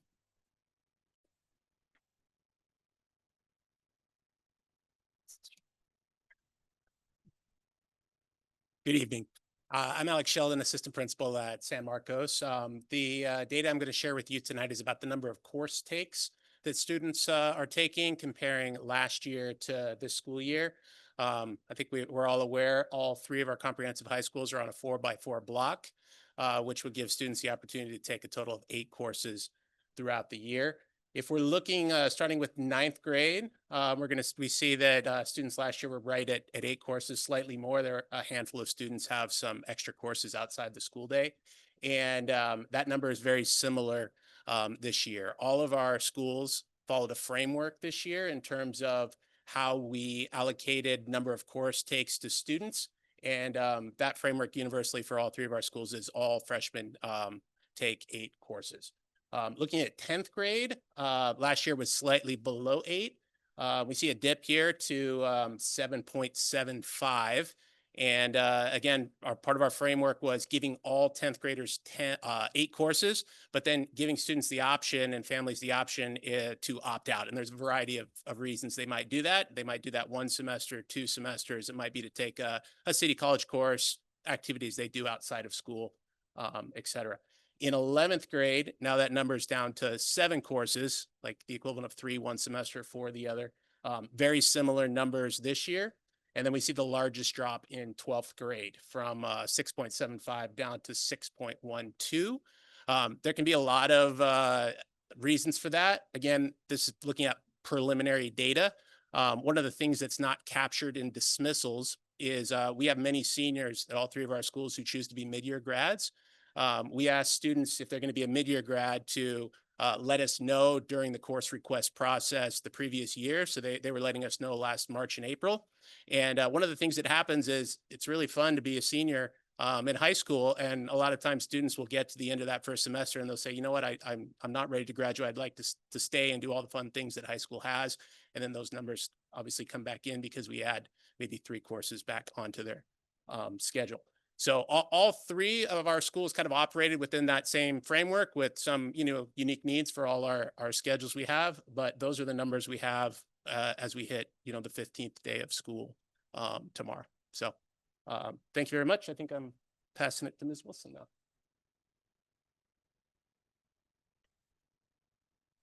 That concludes our presentation for this evening, and we are available for any questions. And I did want to let you know, we are joined by Mr. David James, who is the consultant that we work with for New Solutions K-12, and he has supported us the whole way up until and through this board meeting. So he will also be available for any questions for him, should you have any. Thank you, Dr. Wilson. Do we have any public comment for this item? No public comment. I'll turn it back to the board for any questions. Ms. Caffrey. So thank you very much for the presentation. Yes, so I am very excited about scheduling, and I appreciate the amount of detail that you went into. I also want to know, is PD effective, and I'm not putting anyone on the spot at all. I guess my question is, because is the district sent me like the 5 critical levels of professional development evaluation. Did we do, I would like to know everyone's true opinion in an anonymous survey. Was this actually impactful? Because I don't want, my opinion to color anybody else's. Was this actually, so I'm not putting you on the spot. Here, I'm asking, do we do PD evaluation where you sent me the evaluation levels, did the participants like it? Was it useful? How much did they learn? So will we have that kind of exit survey out of this? And I'm not asking you to answer today.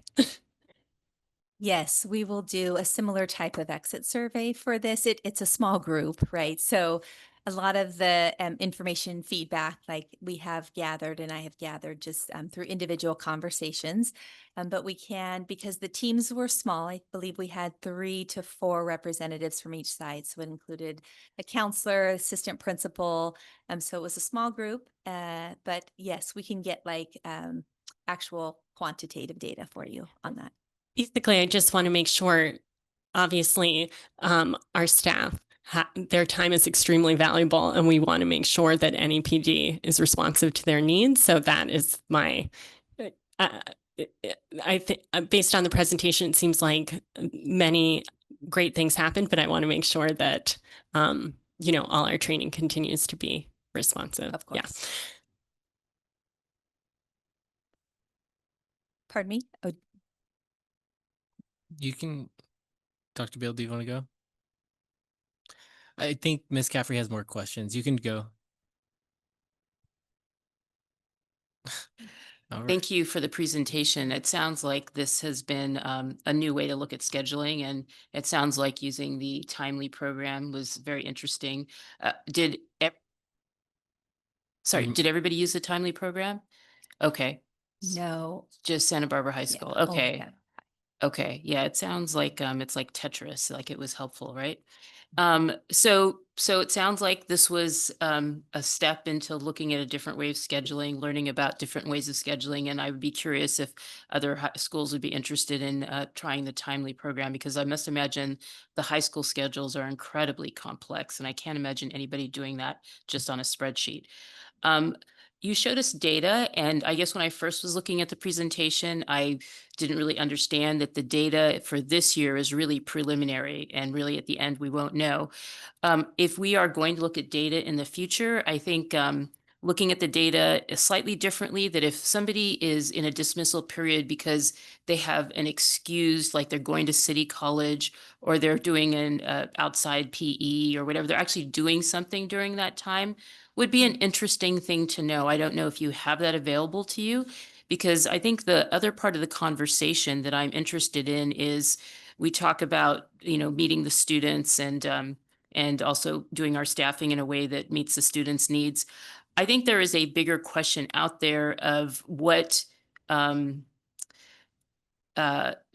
what's available to students? Like, are we looking at the bigger picture of what this, I'll say the community, really, we're always talking about students, but you are asking them what they'd like to see, but maybe there's a bigger question about, what's available, and you're like, okay, I'll pick what's available. So are really answering the question of, do they get what they want and what they need?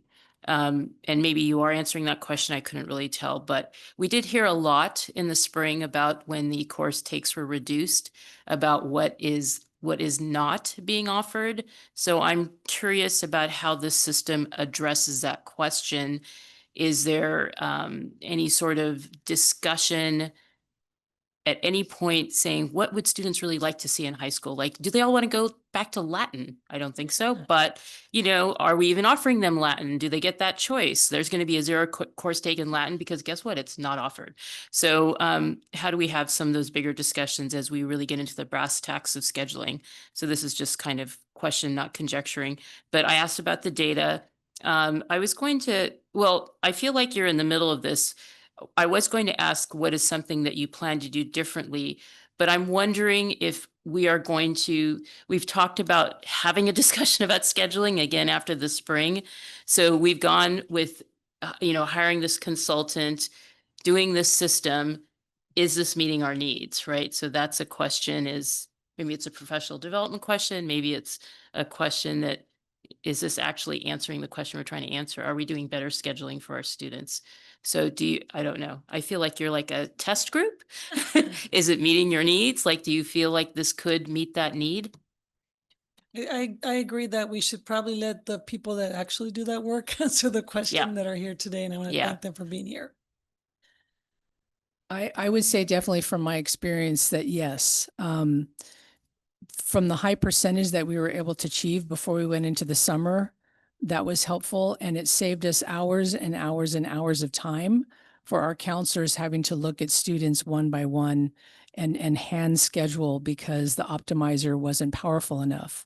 So in my experience, using Timely and their optimizer really helped us to get to all of our students scheduled faster and saved us a lot of time and money in that sense as well.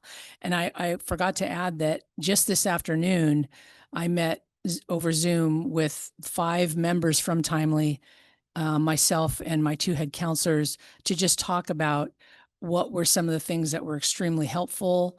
Their programmers were writing down our suggestions as to how to make it better for us, how to tweak our specific schedule. So again, we worked with them very closely, and I think it was very, very helpful in terms of our end product and students being scheduled in the courses that they really wanted to take. And my final question is, we talk about how we are planning the schedule, or you talked about how when planning the schedule, that you're trying to address priority groups. And I always want, like, when we talk about literacy, we talk about how we do tier 1, tier 2, tier 3 interventions. And the conversation we have in literacy is we can't just focus on tier 2, tier 3, because then tier 1 doesn't thrive. And so when I look at scheduling, tier 1 for me is that, do we have enough for our students? And so I would hope that in this conversation about scheduling, that we don't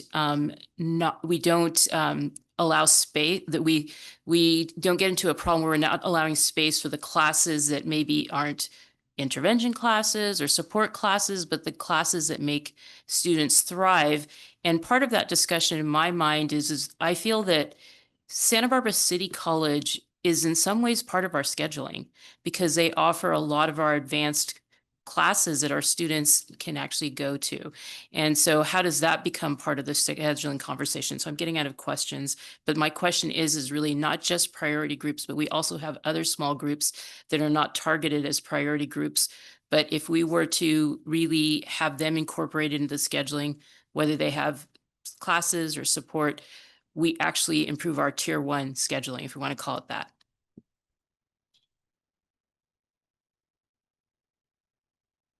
So I think, so starting from your tier 1, like the starting point, let's just,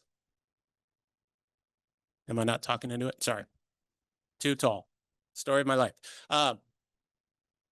For example, like the priority is to give every student the first thing we're looking at for scheduling is we're going to make sure every student has their English classes, their math classes, their social studies, science, like everything for them to, one, meet graduation requirements, two, A through G requirements, and three would be CTE or college and career readiness. Like those are the priorities.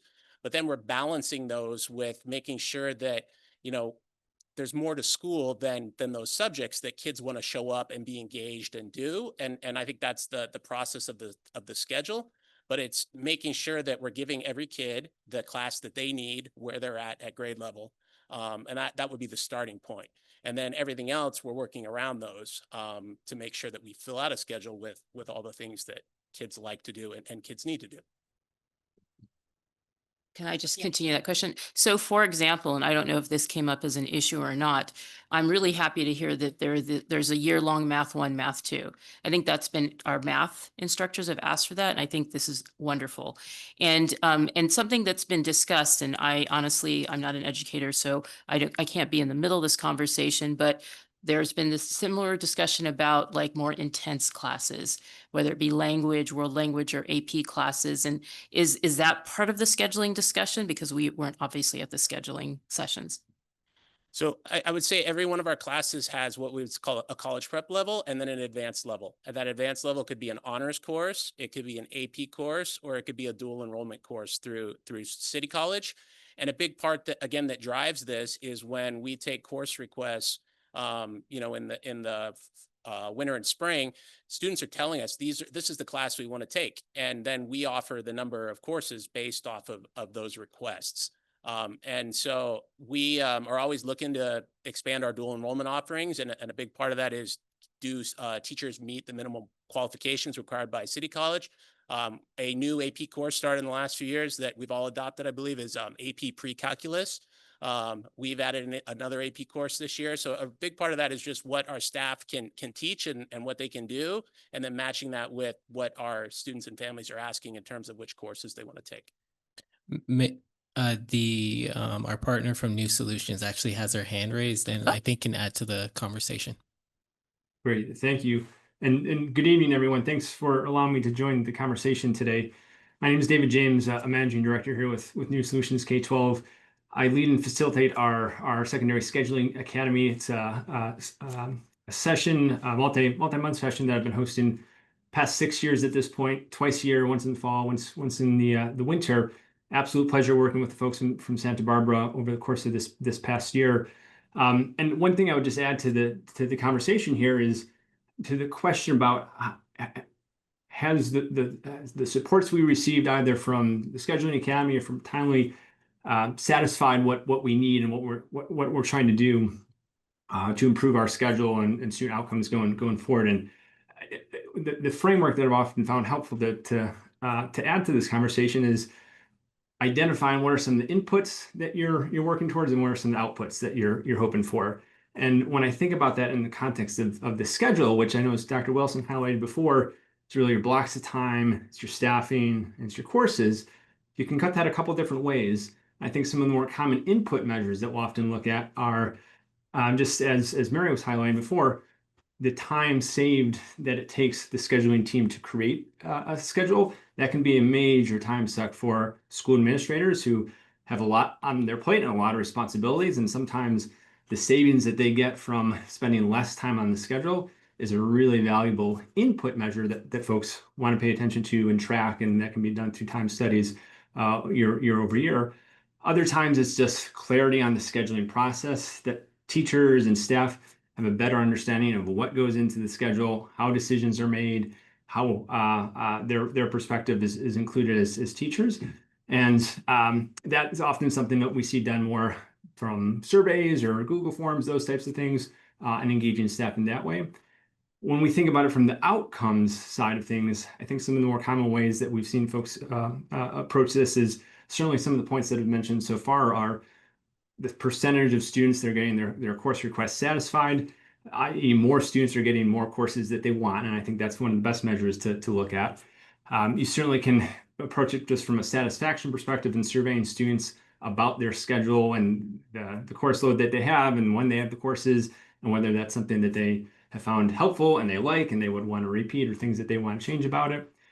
I think there's also reason to say maybe looking at expanding, or maybe a specific target is expanding the number of seats in certain courses or expanding the number of sections for certain courses and narrowing in on what is it that you want to offer more of for students. And sometimes looking at that as an output, I think can be helpful. And then finally, just from kind of the cost effectiveness lens, oftentimes, and I know it's kind of tangentially referred to in a couple of the points that have been made so far, through staffing more precisely and matching your enrollment and your student course requests to your staffing, that's a way that you can continue to offer a lot of offerings for students in a cost-effective way. And sometimes running the numbers year over year to see this is how we staffed last year and this is what the average class sizes were. And this year, by changing how we staff and changing some of our course offerings, we're able to offer the same mix or a very similar mix, but in a way that was a bit more cost-effective or allowed us to be better stewards of public funds. So just a couple of things that I would just toss out there for inputs or outputs and how to think about potentially to measure some of the work around the schedule. Ms. Caffrey. Oh, may I ask you a follow-up question? Because one thing we heard is there's no perfect schedule. And we have also heard over the year, basically, that in our junior highs, and I don't know if you heard this as part of the process of consulting, what we have heard from some of our teachers is that we don't have as much elective offerings, particularly in the arts. And I'm curious, when you say there's no perfect scheduling, also how schools are looking at offering diverse electives for things like junior high, and also whether in your master scheduling, the number of students who are out of school matters. Yeah, great questions. The one, I suppose, mini framework I toss out there is very much agree. No perfect schedule. It really comes down to what your goals are, what your priorities are, and how you can reflect that in how you organize the time. When you think about the blocks of time component of a schedule, if we just think about that for a moment, you have the number of periods in a day, 6 periods, 7 periods, 8 periods, block schedule, non-block, etc. You have the rotation. Are students taking the same classes every day, or is it something where they take some set of classes on an A day, a different set of classes on a B day? Sometimes that's 3-day rotation, 4-day, 5-day rotation. And then you have the terms. Are students taking classes for just a quarter, for a semester, for the full year, maybe a trimester in some instances? And through those 3 variables, you can mix and match a nearly infinite number of variables and schedule flavors to think about how you can incorporate time for different types of opportunities for students, often more on the elective or non-core side, and different terms are used in different places. But I think oftentimes when I've been asked that question, gosh, look, like we have 6 periods, we want to offer more, but if we go to 7 periods, we don't feel great about the time that would, by necessity, take away from the 6 other courses that are already in the schedule, and for some of our math or ELA perhaps in particular. And the times that we've seen folks get really creative with that is thinking through the rotation and the terms to say, well, maybe classes don't have to run a full semester. Maybe we can do quarters. Maybe they don't have to run every day. We can run stuff every other day. And that certainly impacts the time on learning for some of those courses. But it then becomes a choice of, well, do we want to offer more courses, or fewer courses for a longer period of time, or more courses for shorter stints, but students still get exposed to that in a way that we think is really, really important. No right answer for that particular equation, but I think it does lend itself to this idea that you can mix and match a schedule a lot of ways, and the period or adding a period is one way to add more slots, I guess you could say, for other electives or those types of classes. But there are other ways to go about doing that we've seen folks pursue. Thank you. Oh, another question from Ms. Caffrey. I only have a couple more questions. But one is basically, so in terms of outputs, with the changes in interventions, are we tracking our students who are getting interventions in this different model? Are they then progressing more? And also, what are the interventions that are happening and who is giving them? Is that changing? In terms of like reading intervention, for example, it seems like now the intervention blocks are changing with this strategic scheduling. Is that correct? So I'll go ahead and start and then invite Mr. DuPont and Ms. Ziegler up to just share additional information around the interventions. As part of this professional learning, there were things that were affirmed for us. So not everything that we shared was brand new learning. So there were things that we were already doing with Tier 2 interventions that were affirmed. And so a number of the ideas on the slide of the types of interventions that were happening were already happening, but it was a way to maybe enhance it in some way, shape, or form, or also a way to think about, okay, this is how we do it now. But as we think about the availability of maybe an extra section of a teacher that we might have in staffing in a coming year or in a coming semester or term, we may be able to do offer a course in a different way, right? So I just want to just acknowledge that a lot of it in the Tier 2 intervention space was affirmed, but we also recognize that it's best when it happens during the school day, right? So what can we do to continue to iterate, to either offer more sections or to refine what we're already doing? And then in terms of student engagement, is that also an output indicator that we can look at? I mean, how are we getting student choice in terms of the classes that are being offered and having a wide variety of classes? Is that changing as, or is any different or continuing the same? Yeah. Yes. I can only speak, I'm the only junior high person up here. I can only speak for Santa Barbara Junior. And before I start, I just want to say to my assistant principal, high school colleagues, a 4x4 master schedule is such a different beast than just a traditional 6 period. So the work that they put in, they deserve kudos for that. To speak to what Mr. James said about the rotating days. So what we do at Santa Barbara Junior High School, for all of our EML students that are required by Ed Code to take that specialized, academic language development course. That means in our 6 period day, they cannot take an elective. One, that's just offensive to me as an educator. So what we do is, for example, we'll in our ALD1 class, which is our newcomer students or students that are getting currently at an LPAC 1, with 26 students in the class, we divide them up into 2 cohorts of 13. And for 1 week, 13 of those students get their English language development with their EML teacher, and the other 13 students go with theater or art. And then each week they flip-flop. So it's not a day-to-day flip-flop, but as a week-to-week flip-flop, because Ed Code says that the English language development must be ongoing throughout the year. It does not say that it needs to be daily. That definitely does, like I said, it's a stress ball. You can't squeeze one area without it popping out. That doesn't impact my staffing. So now I have one section of 26 students that normally would be covered by a 0.2 from a teacher. Now I have 2 teachers that are doing it. So for that one section, I'm basically using 0.4 of my FTEs to do that, but it is like prioritizing our priority student. It is important to me to give our EML students access to an elective experience, even if it's not transcripted on their transcript.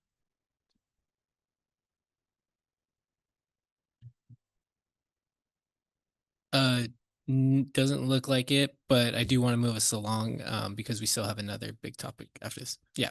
Okay, so my very last question is basically about dismissal periods. And so when we're looking at dismissal periods, are we looking at our students, are these just academic classes, or are they also, if they are a TA for a class or doing community service, does that count as not a dismissal or does it count as a dismissal?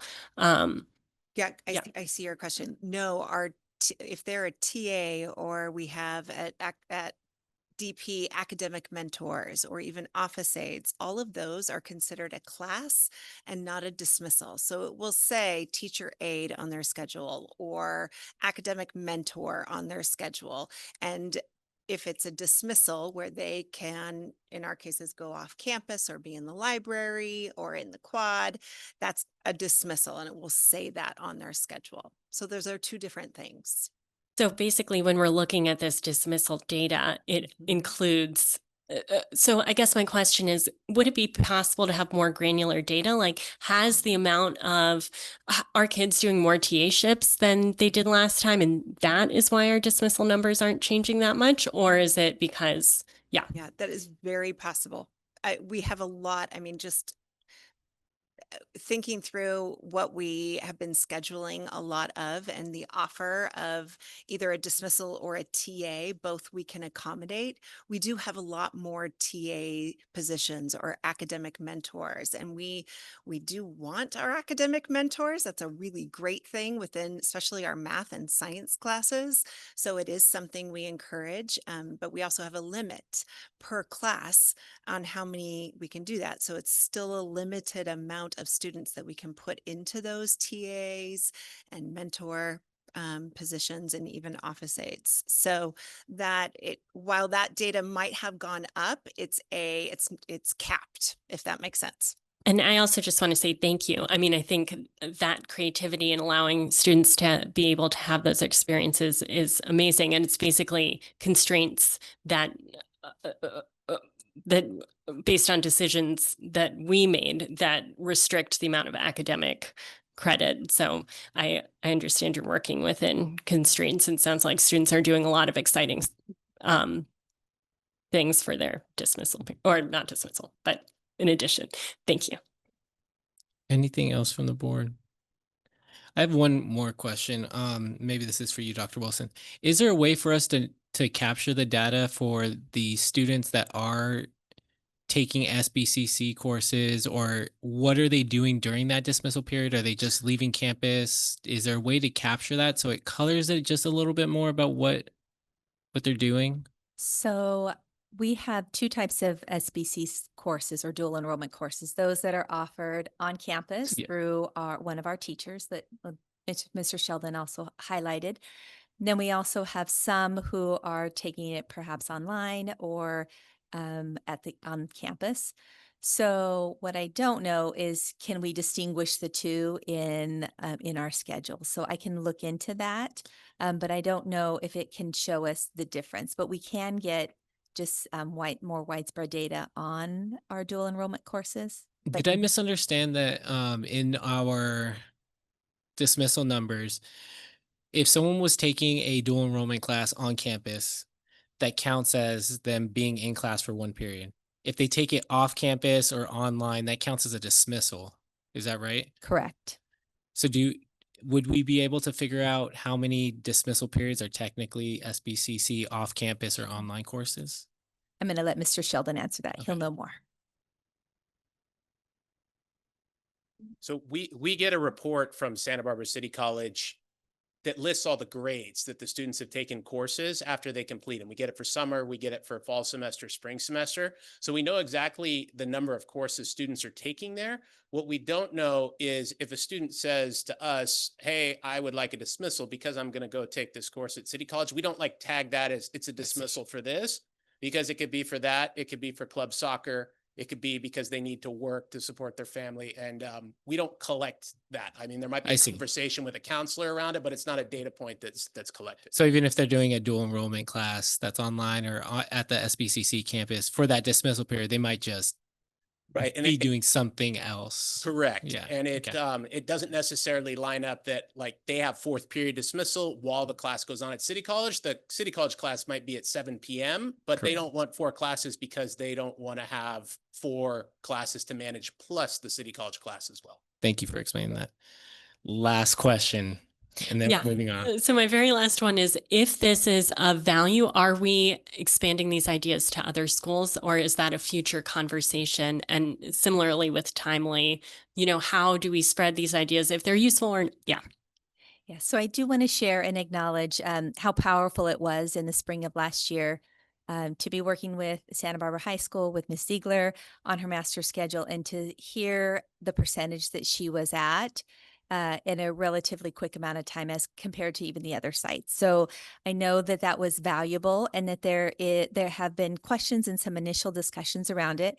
At our upcoming AP meeting, there will be more deep discussion around the use of Timely, as well as consideration of the other learnings that happened in the professional learning that we engaged in.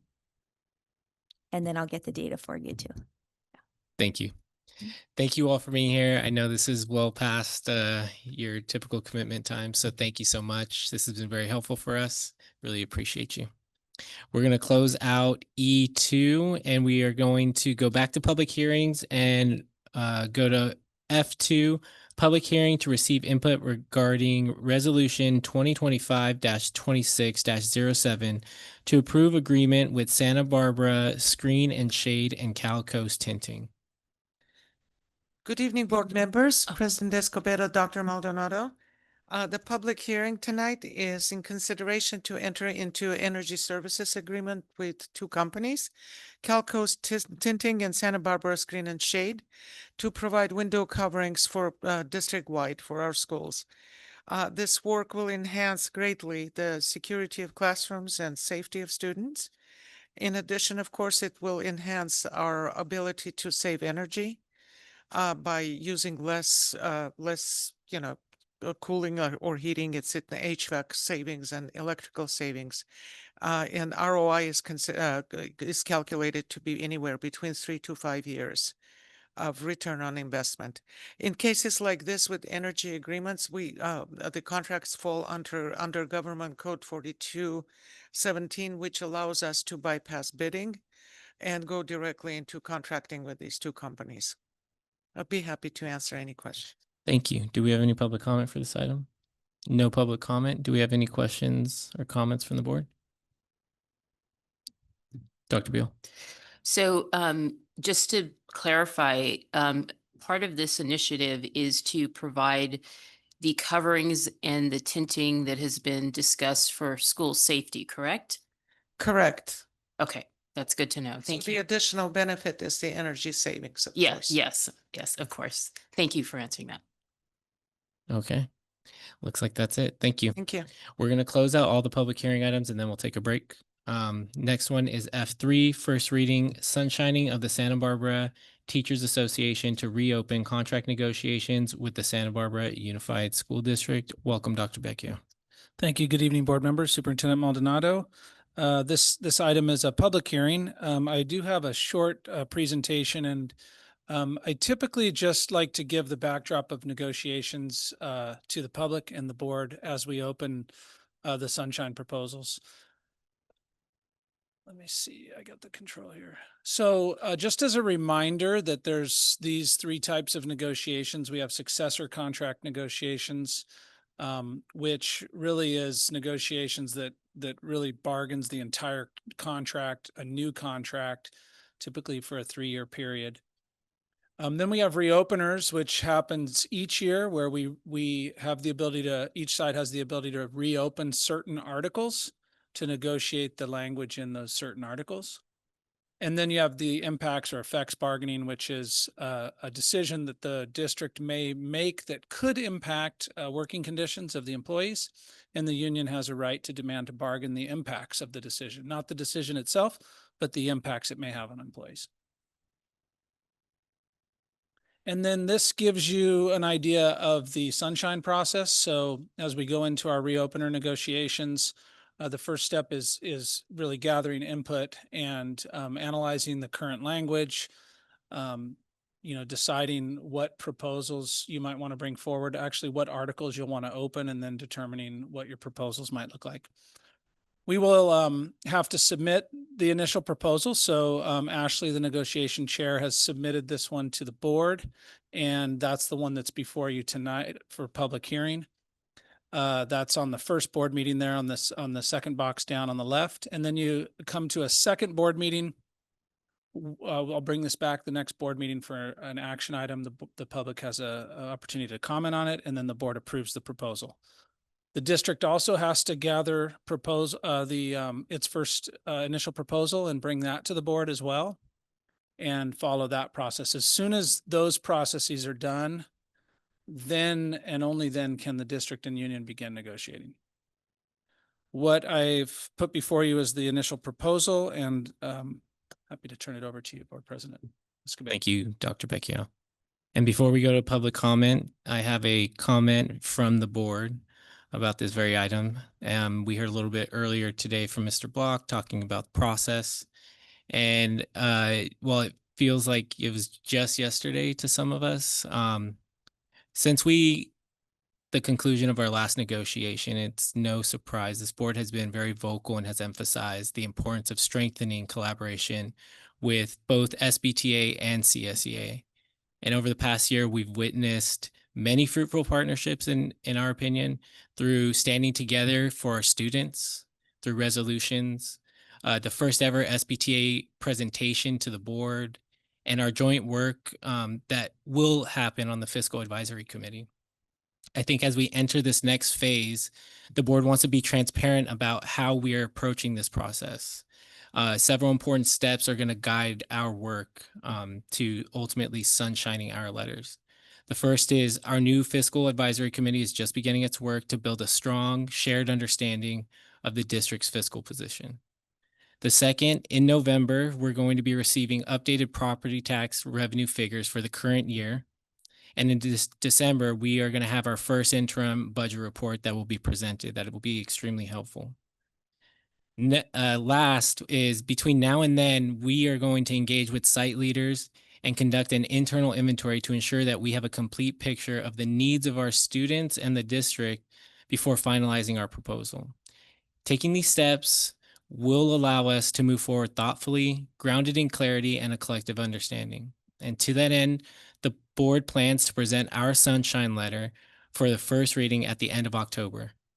By proceeding deliberately, we are working to bring forward the most well-informed, fair, and forward-looking process possible. Our goal is simple: to partner with SBTA and CSEA to offer the best contract we can in the service of our educators and our staff, and ultimately our students' success. So with that, we will open up public comment. Mr. Banning. I have one card from York Shingle.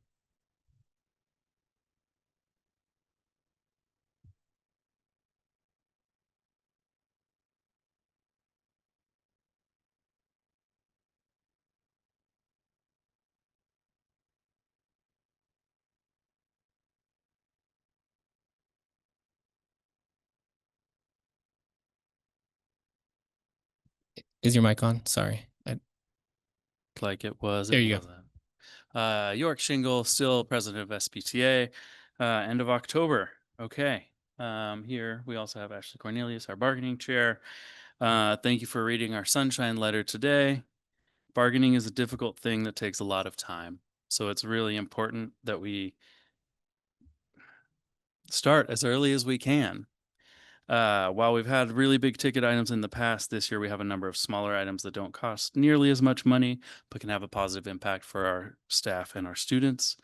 And this would allow us to narrow in on some of the costs of those items we proposed by January or February, so we can get closer to that dreaded March 5th. As we get closer to that dreaded March 15th, we have a good idea of what budget items are being negotiated.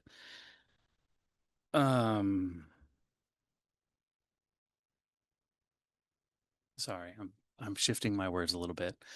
We did some impact bargaining this summer where there was quite a bit of back and forth and we didn't get to a conclusion. So we're picking it back up tomorrow to try to solve this problem we have in elementary specials. Some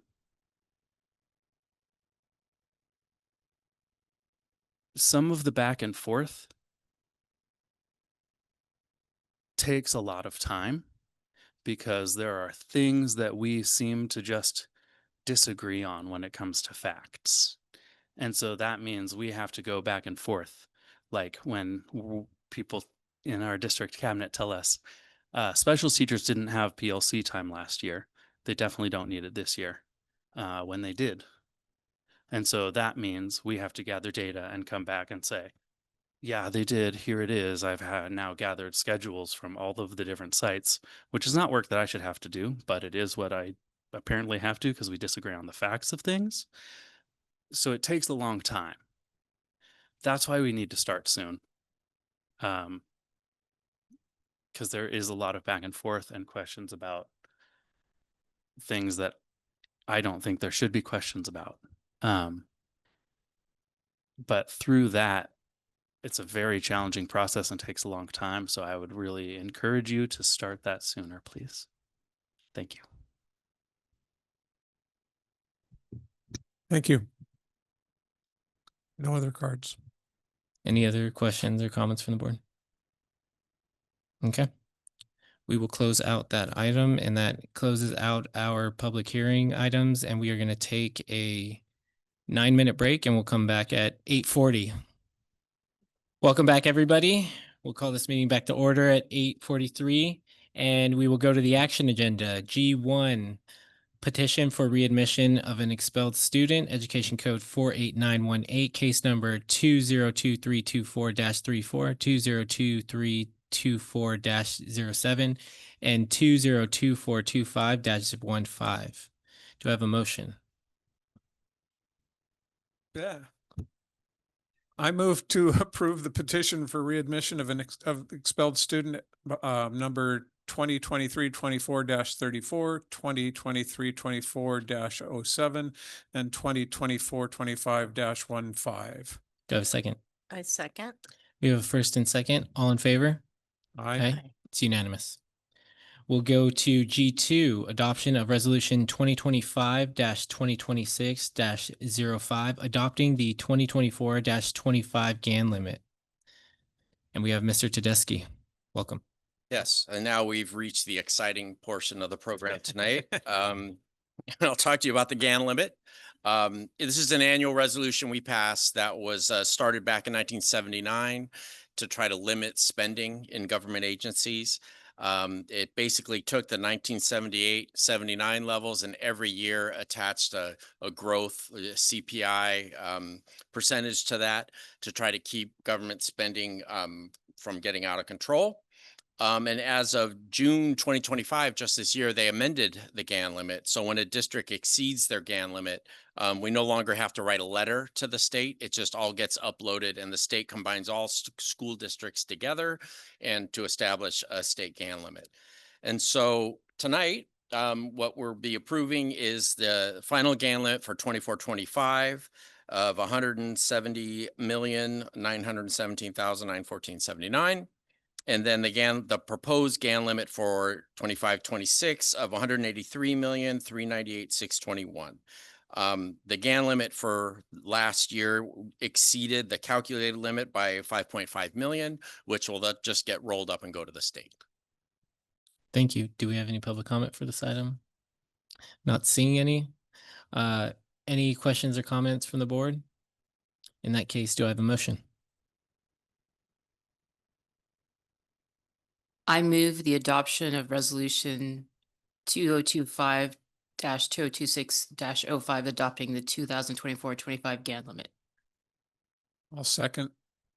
We have a first and a second. All in favor? Aye. Aye. It's unanimous. And now we will move on to the next fun item, G3, approval of the 2024-25 fiscal year unaudited actuals.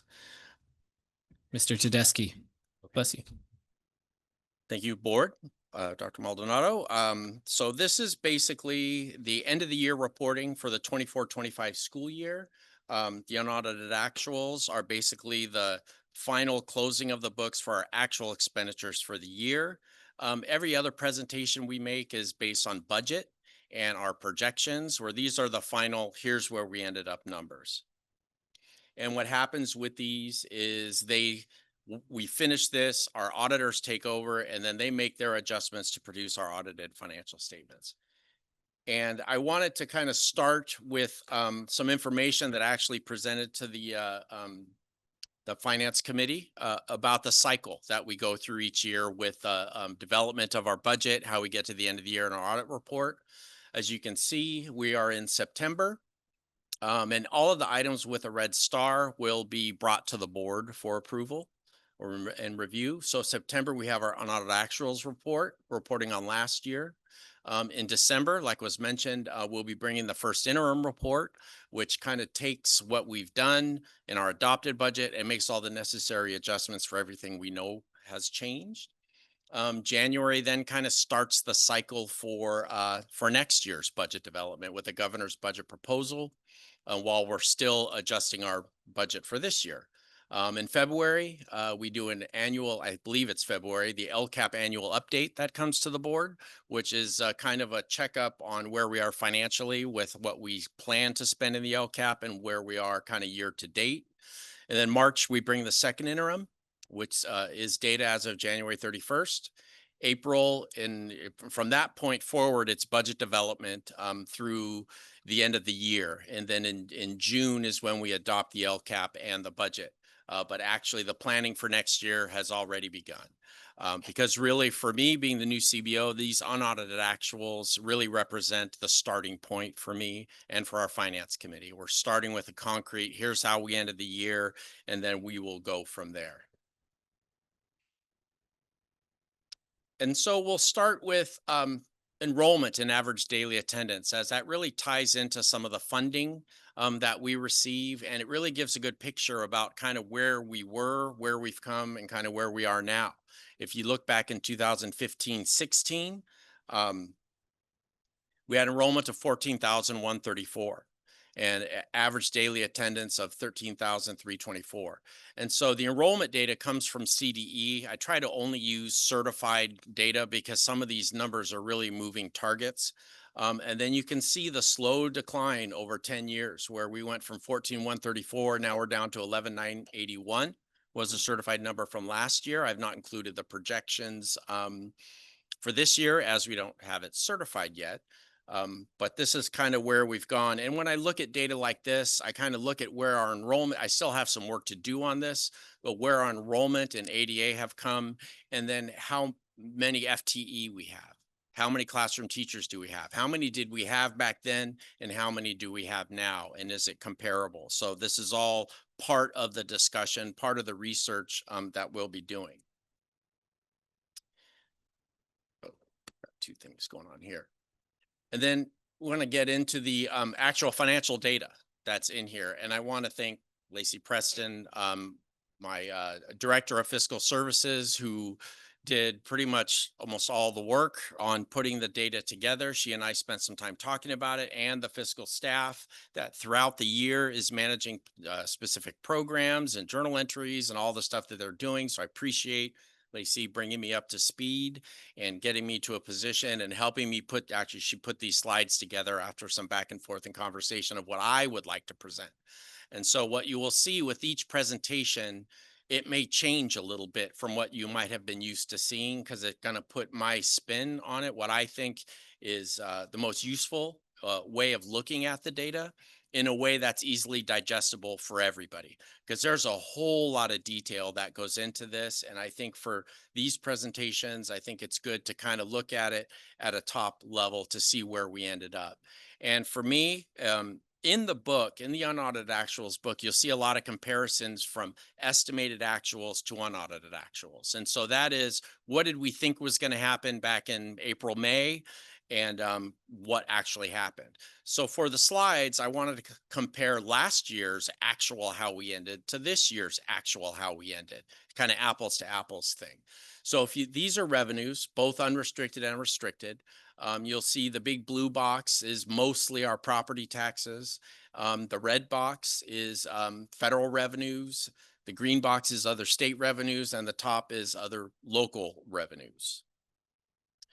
So when we present data like this, we like to say, okay, you know, identify the changes. What are the variances? Where are those areas that really changed a lot? And it really jumps out of you here, out to you here. I mean, the property tax growth we've reported on, that growth percentage ended up being 4.71% for this year. But when you start looking at some of the other boxes, the questions pop up for the federal revenue. Why did that drop from 18 million to 7 million from last year to this year? And probably the biggest chunk of that would be the final end to the COVID one-time monies that we had been kind of deferring till we were able to spend it all. That drops off from last year to this year. So that's a pretty significant decline there. The state revenues were pretty stable. And then the other local revenues went up a good amount. And one of the big things there is mental health dollars were moved from the federal resources to become other local. That was coming down from the state. So having that, the way they're having us record Medi-Cal money has changed. Then moving on. These are some real general kind of variances like I had just talked about. And there's more detail to the variances in the book itself. So I recommend you look at the narrative in there. And here's our expenditures, the unrestricted and restricted expenditures. And here, the blue box is our salaries and benefits. And you'll know a pretty good increase there. And that was due largely to the negotiated agreement. I think it was 10% increases last year. And then some of the other items have also increased. But let's see, the books and supplies stayed pretty stable. We did see an increase in services and operating. And let me find my note on all of that. Down another slide. You'll see on this next slide, we had increases in utilities.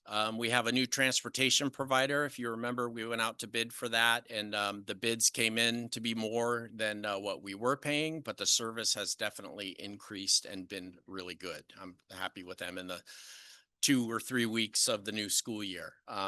So we also saw an increase in special education and expanded learning programs. Our after school programs, we have a lot more contracts there. So that's reflected in that increase in the services and operating accounts. And the other expenditures also, the change was almost 3.9 million. We had an increase in equipment for Apple devices, as well as implementing the arts and music programs that had a lot of expenditures, stuff, as well as people. Moving on from there. And here's a contribution. So in school districts, we have a lot of restricted resources we get revenues from the federal and state government that don't nearly cover the cost of those programs. Special education is the prime example there. And so you see the unrestricted general fund contributes to the restricted programs. And you'll see our contribution to special education went up 6.3 million. I imagine largely due to the increase in salaries and benefits, because that's we have a lot of staff in there. Our contribution to restricted maintenance also went up, which is also probably due to the salaries and benefits. And then our contribution to MOUs, which was a new one for me, understanding kind of what that is. And that's basically when you receive a grant that starts a program that doesn't necessarily fully cover the costs of that program. We create a resource and then we contribute to those programs to make up the difference in the cost. And then next, and this is an interesting slide because I think when we have budget presentations or actual conversations about our financial data, we want to talk about where's our reserve. And so what I wanted to do was provide us a good comparison at 2 different points in time. So at the end of the year last year, we were projecting to have a reserve, and this is before the negotiated settlement, we were projecting to have 16.12 for 24-25, the year we just ended, 18.22, and then 21.35 for the 3 years. And so I wanted to compare apples to apples. And so what actually happened at the end of this year, after the settlements, we end up with 13.69, and we're projecting 8.92 and 7.04 for the 2 out years. And here's kind of a bar chart, kind of detailing what makes up the various reserves for our district. You see the orangish, brownish, tannish color box is our unrestricted reserve. And you can see there was a big change into that from 2023-24 to 24-25, and then a big drop down in 25-26, largely due to the increases in salaries and benefits. The purple boxes are restricted programs. What are we carrying over? What grants have funds left in them? What are monies that we still need to spend? And it's going to be really one of my projects is to look at where those amounts are and how do we leverage spending those accounts. A number of those resources will have time limits on how long you can hold those funds. So we're going to be looking at that purple box to really try to draw down those balances to get those spent. And then the light blue box is our special reserve fund 17. And that's kind of our savings account, the just in case account.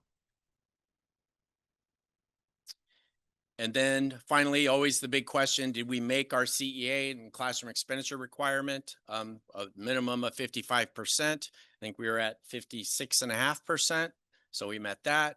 We met our special education maintenance of effort requirements, which kind of sets the bar. Every year you have to spend more than you spent last year, which I'm not a big fan of that philosophy, but I think it's to protect spending for special education students so deep cuts aren't made for some of our students that need the programs the most. And so we did meet our special education maintenance of effort. And the final checkbox there is, did we spend 80 to 85% on our salaries and benefits? And yes, we did. I don't, what was the actual percent? Do you know what that was? No? Closer to 80 than 85. And that is the high level presentation I have for the unaudited actuals. There's in the book, I would refer you to the book. It's available online, and we can always provide more books if anybody needs any books. Need any books? That really, we do a pretty good narrative that talks about growth in property tax, talks about other more detailed variances in specific accounts, and details all of our funds, kind of what the spending was there. So with that, I'd be happy to take any questions, and Lacey is here. Thank you for staying late, Lacey. And because she really, any questions about last year, she is much more expert than I, as I'm learning more. But like I said, as we move forward, this is my year to really get up to speed. So this time next year, I'll have all the answers. So with that, I'll take any questions. Thank you, Mr. Tedeschi. Do we have any public comment for this item? Not seeing any public comment. Any questions from the board? Dr. Beal. I just have a question about one of the slides you were showing. Why do we look at total enrollment and at the same time ADA? What is that informing us of? Basically, ADA tells us how many kids are coming to school.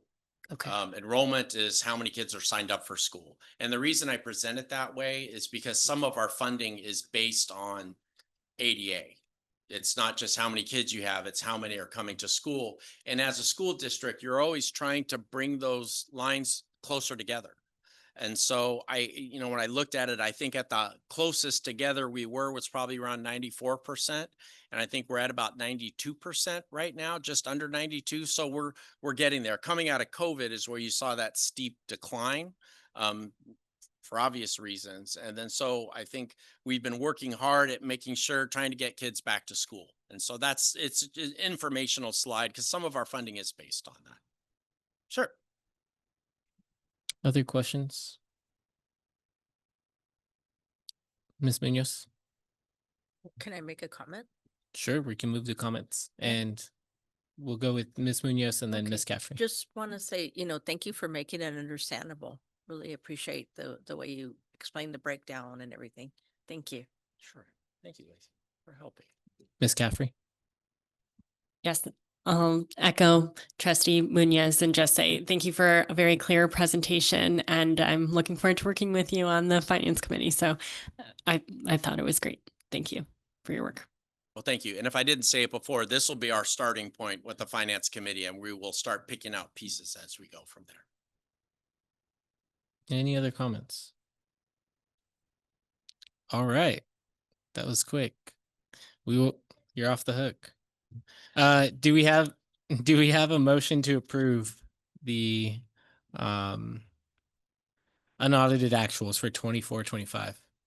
Mr. Tedeschi, run while you can. I make a motion for the approval of the 2025 fiscal year unaudited actuals. I'll second the motion.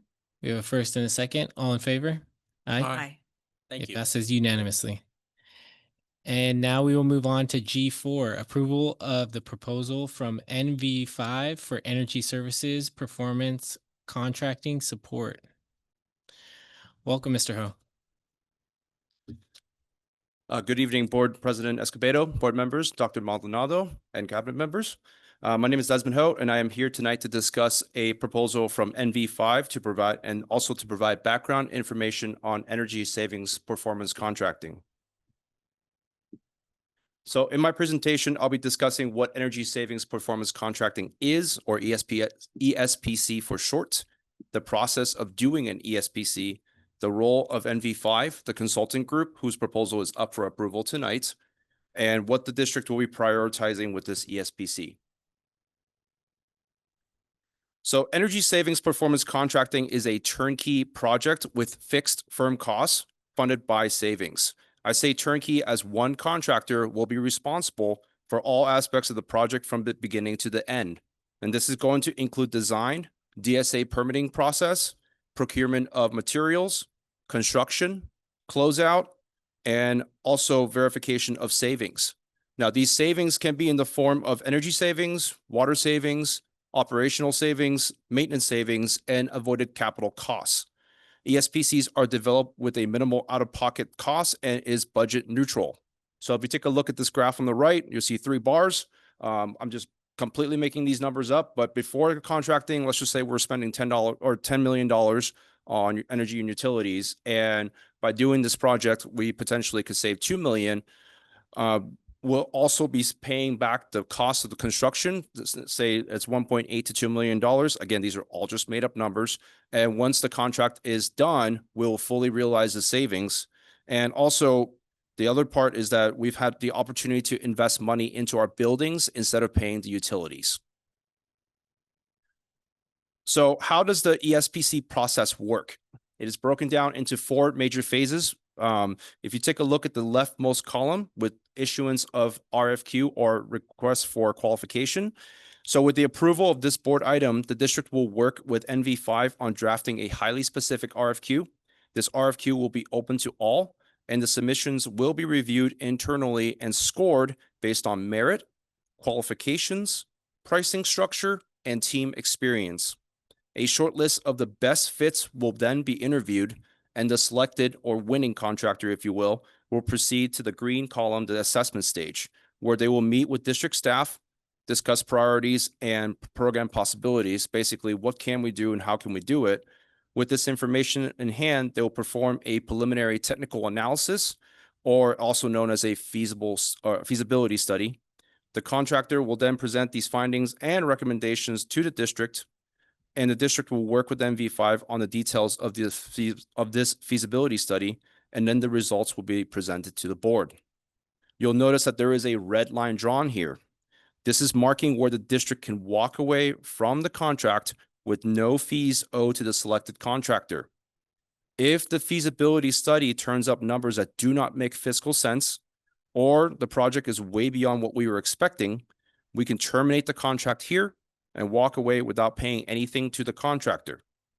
If the feasibility study turns out some favorable numbers and results, the board can vote to continue to an investment grade audit, or an IGA for short.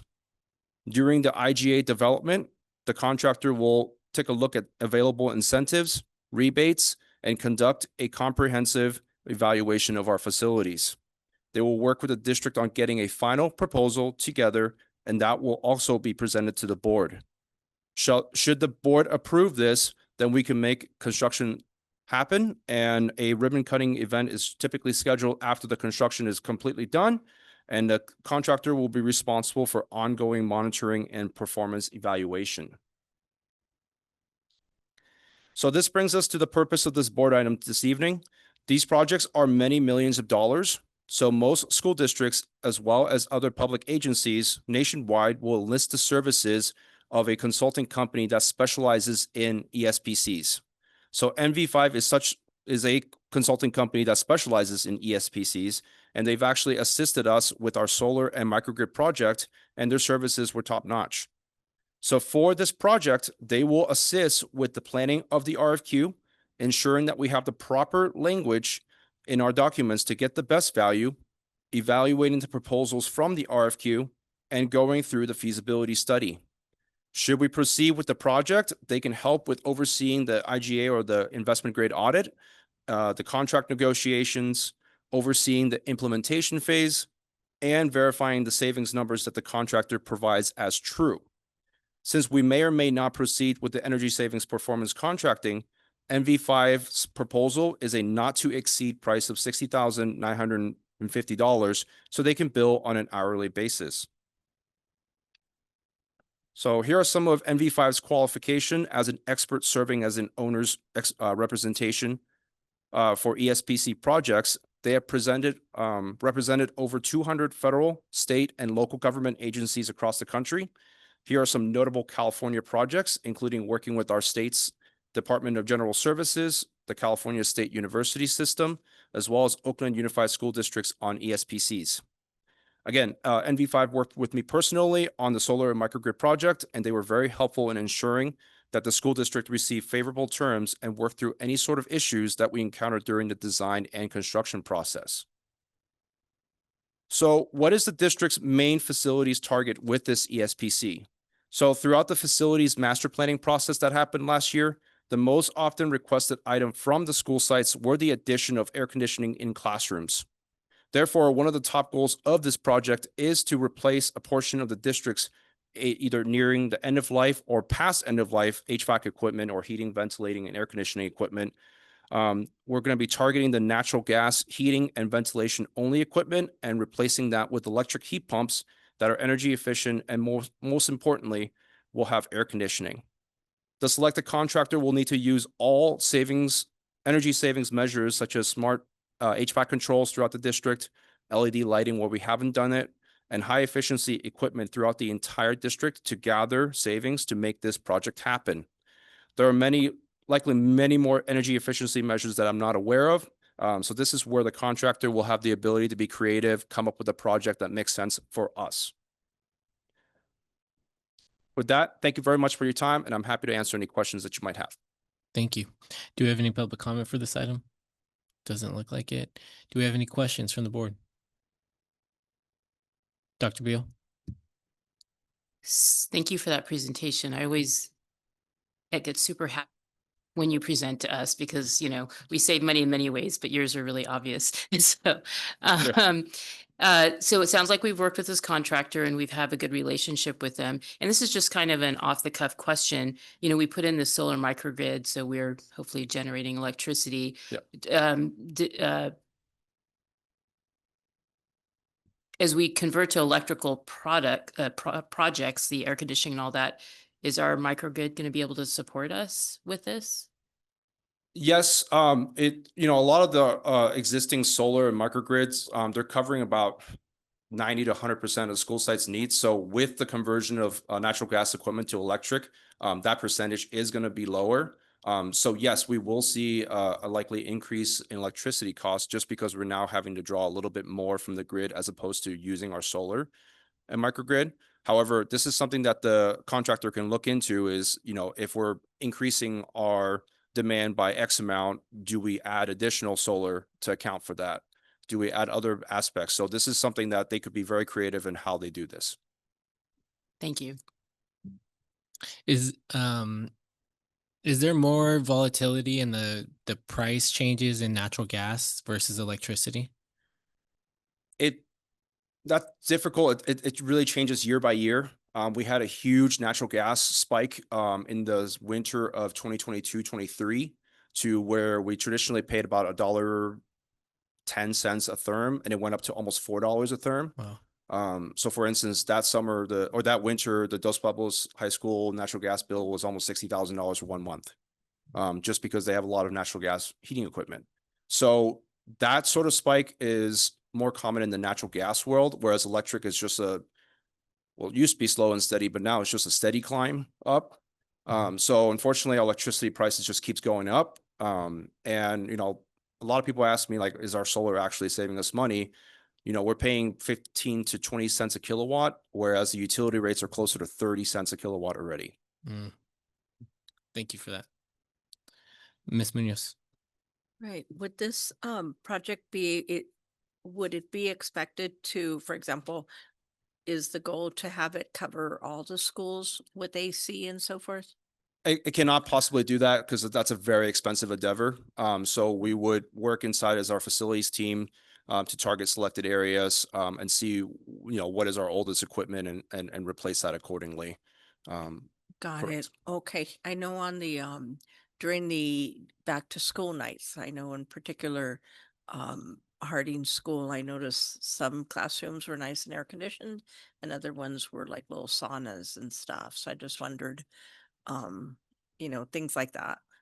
We did receive a separate grant, so we're currently in design. So for instance, at Harding School, that is already, we already have all the classrooms slated to get new heat pumps with air conditioning going in. So right now it's already under design. Excellent. Thank you. Thank you. Any other schools that are similar that Franklin, Cleveland, some units at Santa Barbara Junior High School and some units at the Santa Barbara Community Academy. And this is all part of a state grant. And then this project would be focusing on other areas? It would be focusing on other areas. I cannot tell you exactly what those areas are yet because we haven't designed this project yet. Just the other part of thank you for that. The other part of my question is, I certainly appreciate the part with the red line where we're able to evaluate how how it looks and if it's good for the district, but it sounds good overall. Okay. Thank you. Thank you, Mr. Ho. Doesn't look like there are any other questions or comments. Can I get a motion? I move to approve the proposal from NV5 for energy services performance contracting support. I second the motion. We have a first and a second. All in favor? Aye. Passes unanimously. Thank you. Thank you. Okay, that takes us to our last action agenda item, G5, adoption of resolution number 2025-26-08, proclaiming September 15th, 2025 through October 15th, 2025, Hispanic Heritage Month. And board members, you have the resolution in front of you. And I will kick us off if we're ready. Whereas the National Observation of Hispanic Heritage Month began in 1968 as Hispanic Heritage Week under President Lyndon Johnson and was expanded by President Ronald Reagan in 1988 to cover a 30-day period starting September 15th and ending October 15th of each year.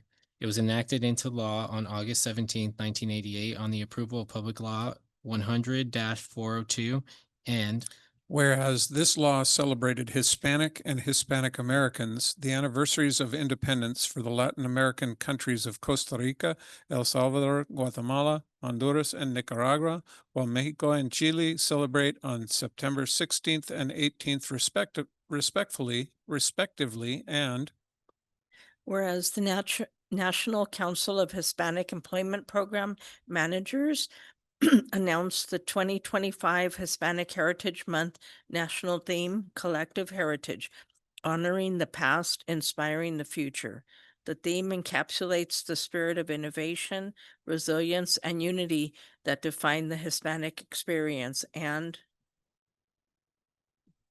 whereas throughout history and into current day, Hispanic people have made significant contributions in fields such as education, government, science, law, medicine, entertainment, literature, sports, military, thereby enhancing and shaping the vibrancy of the United States with centuries-old traditions that reflect the multi-ethnic and multicultural customs of their communities. And whereas Hispanic students represent over 60% of Santa Barbara Unified Student District's population, enriching the educational experience of all students and staff. The district celebrates and builds upon the strengths and funds of knowledge that Hispanic students and staff bring with them to school, including cultural perspectives, lived experiences, practices, and home languages, highlighting the value of multilingualism. Further, the district supports the sustainment of heritage, language, and teaching practices that mirror the lived experiences and customs of our Hispanic students. And whereas the Board of Trustees supported our immigrant families through resolution number 2024-25-18, which says the district believes in the humanity of all persons above the national rhetoric that is currently prevailing in our country and causing fear that harms our immigrant families. While not all Hispanics are immigrants and not all immigrants are Hispanics, we recognize the inherent discriminatory actions aimed at those who are Hispanic. It is hereby resolved It is hereby resolved that the Santa Barbara Unified School District Board of Education proclaims September 15th, 2025 through October 15th, 2025 Hispanic Heritage Month. The board further urges all students and staff to observe this month by learning about and celebrating the histories, cultures, and contributions of Americans whose ancestors came from Spain, Mexico, and the nations of Central America, South America, and the Caribbean.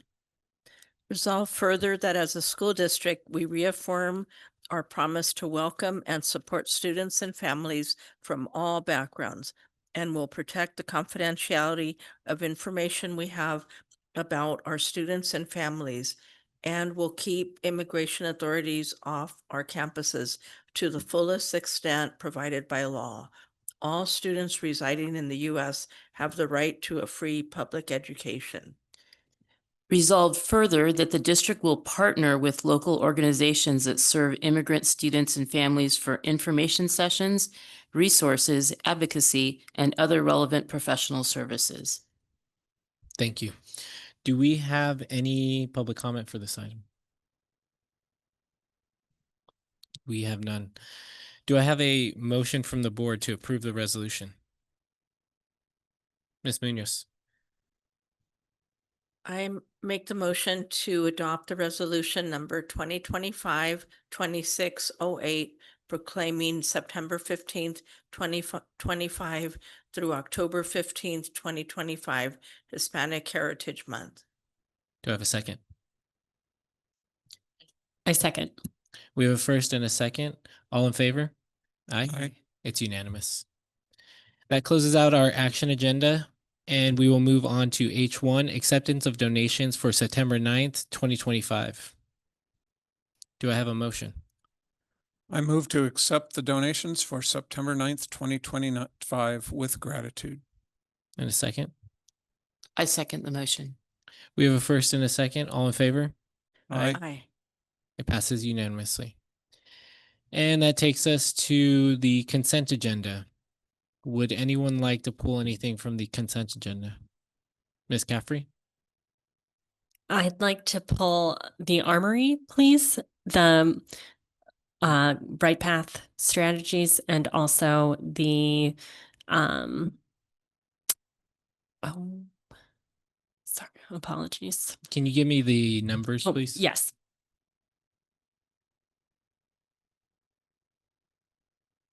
Eight. Okay.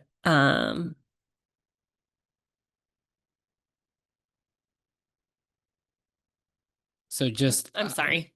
It's taking me a second. That's okay. I need to go up again. I apologize. I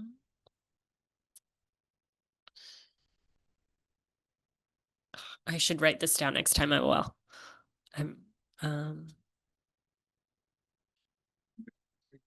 Oh, thank you. Yeah, 12. And then also about travel above a certain amount. So we have Basically board travel. Where is that? Is that Oh, maybe number 7? No, that's out of state travel.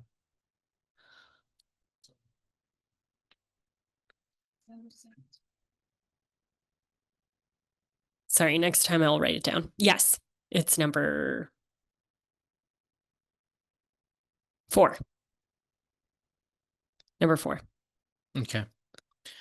All right. So we got number 4, I-4, I-8, and I-12 are pulled. Let's do public comment and then we will come back to the board.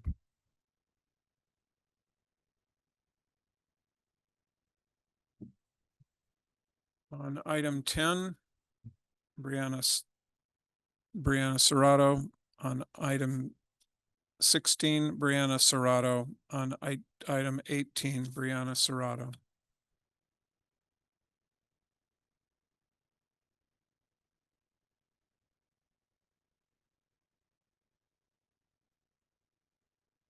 I think it has to be separate on each item. Yeah.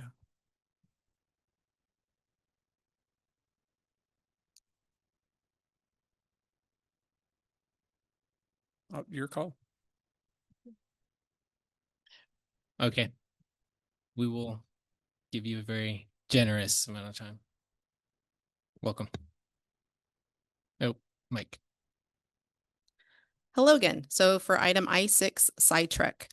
At the last board meeting, there was talk about the process of how the district handles MOUs. I was so happy to see that Healing Justice's MOU was on tonight's consent agenda after months of pushback and delays.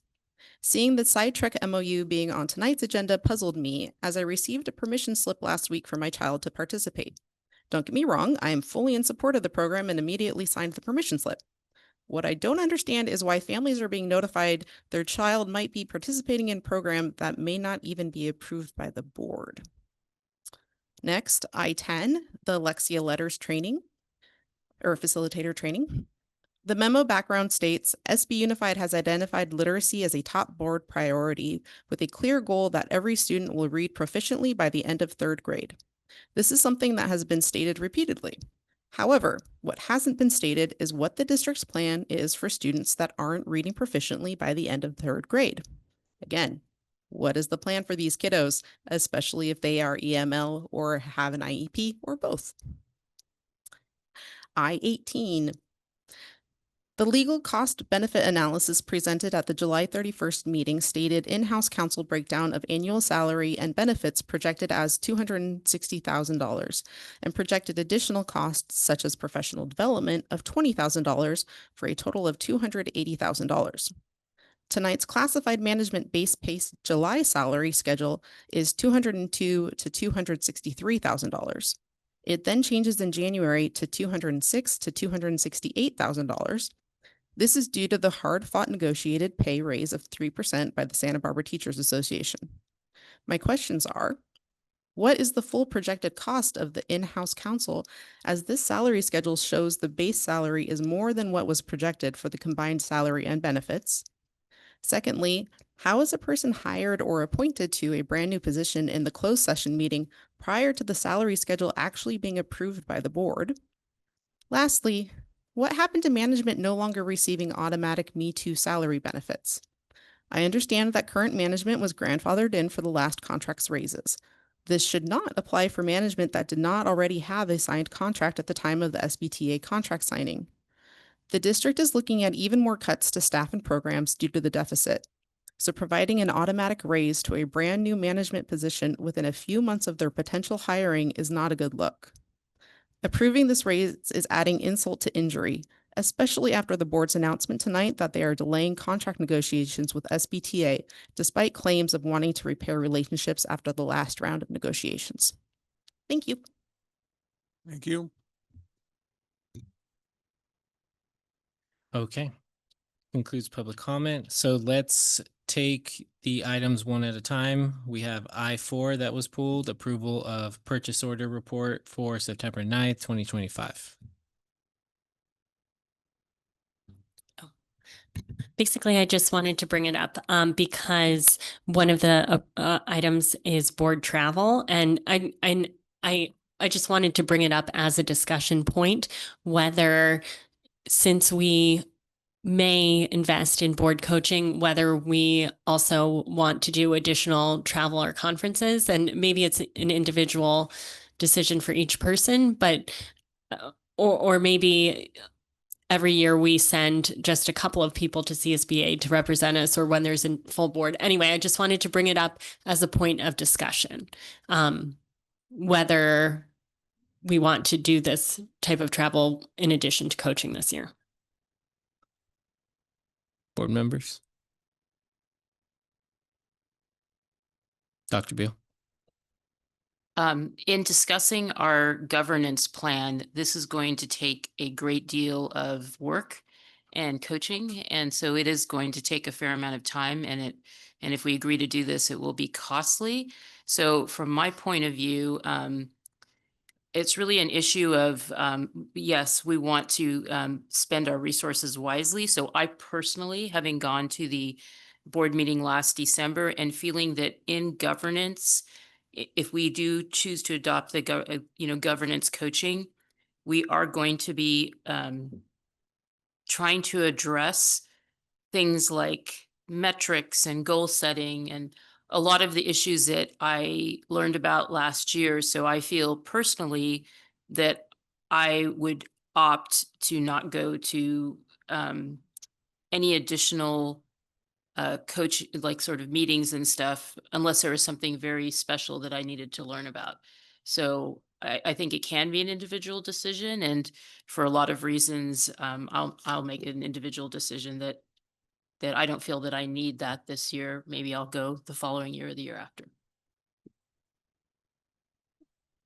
Other board members? Ms. Munoz or Mr. Banning? Ms. Munoz? I'll just make the comment. I think it for this year should be a personal decision for board members. I think we can make a decision in the future if we agendize it like a topic to decide to send, I don't know, 2 board members every year. I think there is a lot of value in attending the conference. Just recollecting about last year's conference, there were some really helpful ones about strategic plans. We haven't gotten there yet, but there are some resources that we collected at that conference. So I think this year it should be a personal decision, and then moving forward, we can make a decision about a policy about how many board members we send. Or a PD plan or something for the board that we agree on. Or, Correct, yeah. that sounds reasonable. Ms. Munoz? Yes, I also feel like I feel that the CSBA is valuable to learn from what other districts are experiencing and what they share, the knowledge that they share with us and the experts that are there. But certainly we could, discuss it further. Any other concerns? So I'm going to put that back in the bundle with the consent agenda. Now we can move on to I-8, approval of contracts with BrightPath Strategies LLC and Valerie M. Thompson Consulting LLC.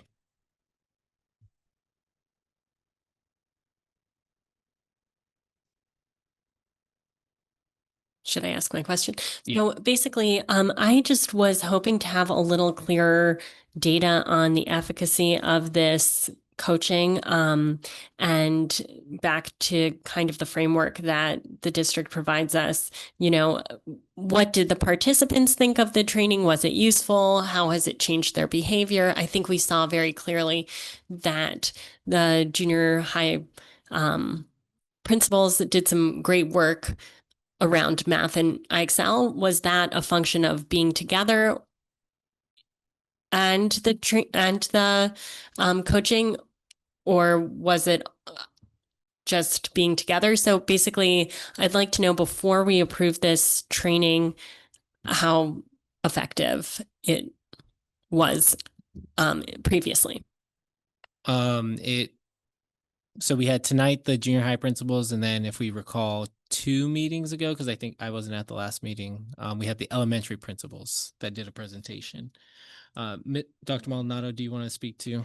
Yeah, I think you heard it from the elementary principals. You heard it tonight from junior high, and then we also have the high school principals coming up next. So we had 4 groups in our results-based leadership. We saw the results in our math scores, which was the area that we focused on.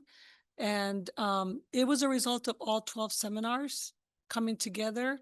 The other thing that won't be as visible in terms of goals and metrics is the coherence between our LCAP plans and our single plans for student achievement, which you all had a little bit of a round robin opportunity to see, where we really are looking at targeted populations, looking at factors that are impacting our results, looking at strategies, and then coming up with theories of action, creating small tests of change that we take back to the teachers who are the practitioners, because those are the people that really should be at the table when we make these decisions, measuring our outcomes.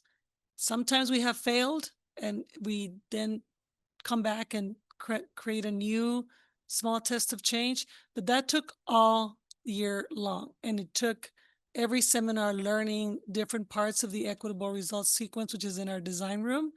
And then it all gets connected back to our single plan for student achievement and our LCAP. So as far as gathering feedback from some of the participants, we do have that collected, and I'm happy to send the board the report on their feedback.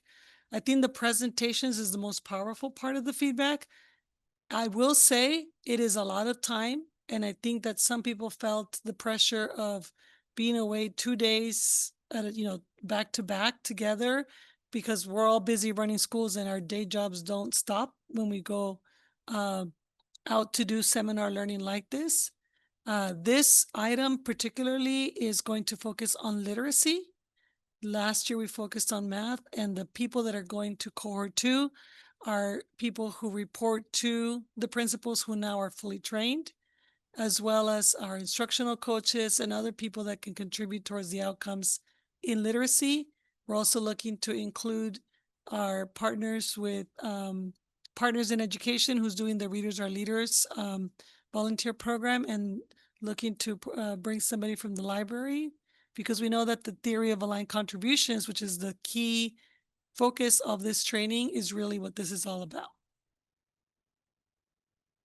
Ms. Caffrey.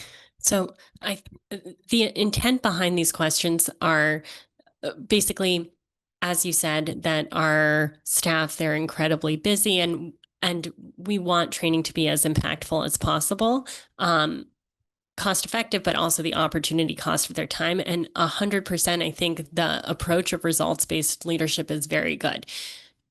Based on my own personal experience of RBL training for the board, I did not think it was particularly effective, and I'm happy to explain why. And then I also have heard from participants that they did not find it effective. Basically, we spent $20,000 and got 4 broad priority areas out of that training. And so yeah. The item for tonight is not for board facilitation. Just want to clarify that for tonight. I'm just saying it's the same trainer. Okay, I understand that. I just want to make sure that the board and everybody understands that the item we're bringing for tonight is approval for the training for our in-house staff, not for the board. Yes, but Okay, my just- concern is based on the experience of that training. And then I would like to hear from participants of the training who took part in RBL, like an anonymous survey, because the staff members are administrators, so not a protected class. Was the training helpful and impactful before we move forward with signing up with BrightPath again? So I just don't see data that I see that it was very helpful for the principals to have time together, but I would like to see more proof of efficacy, especially since BrightPath is not an education-specific RBL trainer. I hear you, Ms. Caffrey, and I find it fascinating that we're back at the session of like where we set the goals, where that was the intent of that entire session. I was a part of designing it, and I know that you had specific thoughts about what that day was supposed to be, and it didn't align with what your perspective was.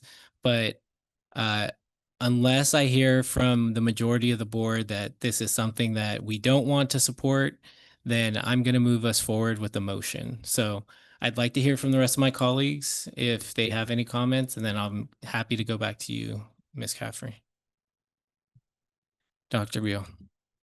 So for this specific item, I do feel that I have heard in the presentations and in the meetings that with math, that results-based leadership has been helpful to the educational leaders. So I do also understand that Board Member Caffrey is saying that as we continue to make investments in a system or a person, that right after professional development, you're probably going to get a mixed response because people are tired and they don't understand it. But there may have been some space to get some feedback as the leadership is doing reflections on how math changed over the year, maybe at the leadership conference where they start looking at results to really reflect on whether actually it was helpful. I mean, I think it's complex because sometimes you don't see the results for a while. I think for this specific thing, hearing what I have heard from the teachers about math, and they do seem to be excited about RBL in this arena, I feel comfortable approving it for literacy. But I do agree with the fact that for when we spend a great deal of money on professional development, we should figure out how we can get feedback on it. It may not be immediate. It may be a different way of looking at it. It may even just be a reflection. Did you learn anything from this that you used in the year? It may have to happen much later, but it's more about future investments. Are we going to keep bringing something back? Are we going to do this again? Are we going to do it the same way? So some of the feedback is going to take some time to gather. Heard. My other board colleagues, Mr. Banning, I support it. I Ms. Moon? support it also. Ms. Caffrey. What I'm basically saying is that the district sent us a framework of how to evaluate PD, and it has 5 layers. And so what I'm wondering is, before investing a huge amount of time, I feel like the time is even more important than the money. So it's $117,000, which is not nothing, but then it's the time of all these people who are involved. So basically, do we have a structured way of evaluating our PD that includes anonymous responses so that, so that people can speak truthfully about whether their time was well spent in this PD? And then also, like, I was a huge proponent of strategic scheduling, and I said the exact same thing. It's like that we use a scientific method quasi of evaluating before we invest in more of the same. Is what we're currently doing actually impactful and helpful use of time? So that is, it's not, I mean, it's not about, yeah, that really is my point. And I feel like, yeah, that's what I would love to see, is that we've heard from our teachers, they want responsive district professional development that helps them and is super job embedded. How do we make that happen? I think part of it is having a process of evaluating whether our PD is working before investing in more.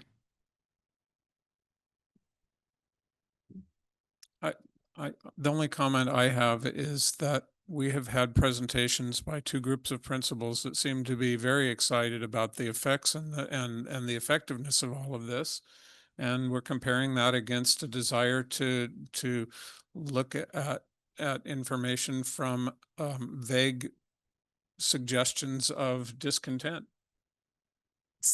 So I think it's not vague suggestions of discontent, that anonymous feedback can often be very useful in terms of looking at patterns, and that if you hear one anonymous complaint, that is a complaint. But if you, when people are not in a protected class of employees, that they may not always feel comfortable standing up. I mean, a principal stand up and said, I'm just saying, a principal or a staff member cannot necessarily give their true opinion about things, and that as board members, we should be able to know if things are effective or not. And sometimes anonymity is important to understand patterns. So I don't think, I'm not fishing for negative complaints. I'm just saying, when we evaluate things, I think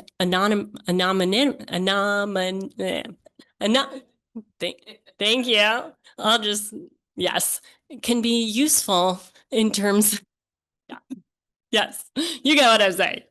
Get it.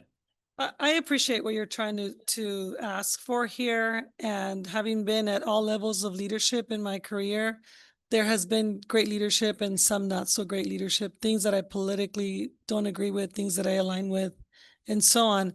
I think one of the things that we have worked really hard on in our leadership and working with our leaders is the feedback loop that also allows them to bring forward topics for our agendas. And I have not experienced our principals at being shy at telling us when they don't like something. And I'm looking at my cabinet members. I hear what you're saying about a protected class. I've not experienced any fear, any need to sugarcoat how they're feeling or what they need. If you're hearing otherwise, I can appreciate that, and I am sure that at any one point we might find somebody that's dissatisfied. But I definitely hear both sides of the information. I think our measure of success is in student results, and every leader can stand on student results. And I think one of the things that I'm experiencing with our principals this year is in June when we were wrapping up, they were like, I can't wait to see our results because I can really pinpoint the specific strategies, actions that I learned, all the tools of leadership that I learned to lead differently. And I can really say the things that we did to get there. It's not like this, like throw things against the wall and let's figure out if it works. It really has been something that has transformed many of our leaders. And there's always going to be some early adopters and some resistors and some disruptors. And we just work with everybody where they're at and try to get them to where they are. But the student results is where I think the rubber meets the road and we are seeing it. And for me, that's the best measure I can take for any kind of professional development we're doing. And we did not hear any complaints from the teachers when we put them together in rooms and we asked them to do things together, and we had ways to get them to agreements that really honored them in their practice. So for me, that's my observations. I appreciate that you're saying you're not trying to fish for any complaints, but I do want you to know we are not short of being able to speak frankly in the leadership trust that we have built. Mr. Benny. It certainly has appeared to me in my conversations with a few principals that they've been very excited by the growth. The principal at Harding spent a night on the roof, I guess, or was going to, and because she didn't believe that they were going to get the kind of growth that they did. And the R in results-based leadership is results, and we're seeing it. So I think that there's also an assumption that the energy and time taken to put together a statistically valid anonymous survey is not it's not minimal to do it well and to do it right. And so we have results. We have been training on results-based leadership, and I think we continue with it. We have a superintendent who is supporting it and saying it's working for her leaders. I have no problem with approving it. Ms. Caffrey. I guess I'm asking for a systematic way of evaluating PD going forward, and that anecdotal evidence is part of it. But given the framework that we were given about how do you ensure PD is really strong, that could be helpful. So sounds like there might be disagreement on this item, so we'll vote on it separately. We're going to move on to I-12, approval of the proposal by 196 Architects for Phase 1 architectural planning and design services for the Armory site development study. Ms. Caffrey. So basically, my question here is whether we could wait until the Finance Advisory Committee is a bit further along, because given we have seen our enrollment numbers and our master plan doesn't involve enrollment of students and projections by school, I'm wondering about whether this is a question. Now is the time to go forward with the Armory project or wait, because we have 20 CTE programs already. Which ones are popular? Which ones are not? How do we have a full understanding of our facilities master plan? How do we move forward on the Armory without having a full understanding of where our enrollment is at every school, what our programs are, and yeah. Mr. Vince. Thank you. So specifically, if you remember and even when you did the research on facility master plans, there was a lot of community engagement and getting input. I think we have had the Armory in our possession for a very long time, and we've never gone through the process of getting any input about that space. We have CTE programs that are very vibrant, and everyone's looking at how to improve those programs as well. So I think the best approach that we took was actually a couple of things. One was doing the request for proposal process and including in that proposal the review that had principals, we had the city members, we had various entities involved in reviewing that. And so the essence of this, of moving forward with this first phase, which is just getting and gaining information regarding how to use the space. We already have the board priorities. We already know the goals out of the LCAP. And anything we do with the space is going to be very similar and aligned to those goals. So I think right now it's a crucial time to gain the information, because we have to figure out how we're going to invest our money in that space in the future. Dr. Beal? So maybe the point of confusion is that we're using an architectural firm, so maybe we can have some clarification. Is the purpose of this architectural firm we've listened to what people want to have in the building, and are they going to explore the possibilities? Can we actually do it in this building, as opposed to, are we starting a building project? So let's have a little clarification on that. Okay, thank you. So actually the building project itself would be phase 2. So they're actually doing all the investigation. They're going through all the plans. They're going through inspections that we've had. So they're really just doing the investigation and then getting the input from the community, and then coming up with ideas and renderings in terms of what the possibilities could be. And if I could add one more piece to that puzzle, is that that building, or those buildings rather, the large portion of the building that sits on the corner is actually a historic resource. And so it drastically limits what we can do with that building in terms of altering the exterior of the building. The other portions, the smaller portions, are called structures of merit. You can do more with the building, like exterior, but you still have to kind of stay true to the same style. So it still limits what we can do. And this firm is going to go and assess all of those things and basically let us know what our options are. And so maybe my next question is really for both Conrad Tedeschi and Celeste, is will the finance committee, will that change our decision? Like, are we not going to go ahead with this because we find out that we just can't afford it? Well, my goal for the finance committee is really to focus on operations, because as soon as I mean, I appreciate the thought that at some point we will get to facilities and we will start looking at facilities, but I don't put that, at least for me, we'll have to discuss it with the group. I don't put that top on the priority list for us to get to as we go through the lot of work that's going to go through the operations. And so, but as part of the bigger picture for the district, I mean, we should have that on our list, and we'll let the committee decide what to address first and when and how deep we want to get into it. Mr. Tedeschi or Mr. Vance, can you talk about the fact that this is funded through a bond? And so there's actually a bond oversight committee as well that guides the way that these monies are spent. It's not from the general fund. Yeah, correct. I mean, the CBOC really looks into almost after the fact of like looking at expenditures. Were they appropriate to spend out of the bond? Do we have a facilities committee? Do we have a facilities? No, we don't have it. Okay. So then I don't know how we would wrap that into the finance committee, as the scope of what we would be wanting to do would really grow and grow. But the Citizens Bond Oversight Committee does look at expenditures, but they're not there to make recommendations on what we do with our bond money. That's the board. That's based on staff recommendation.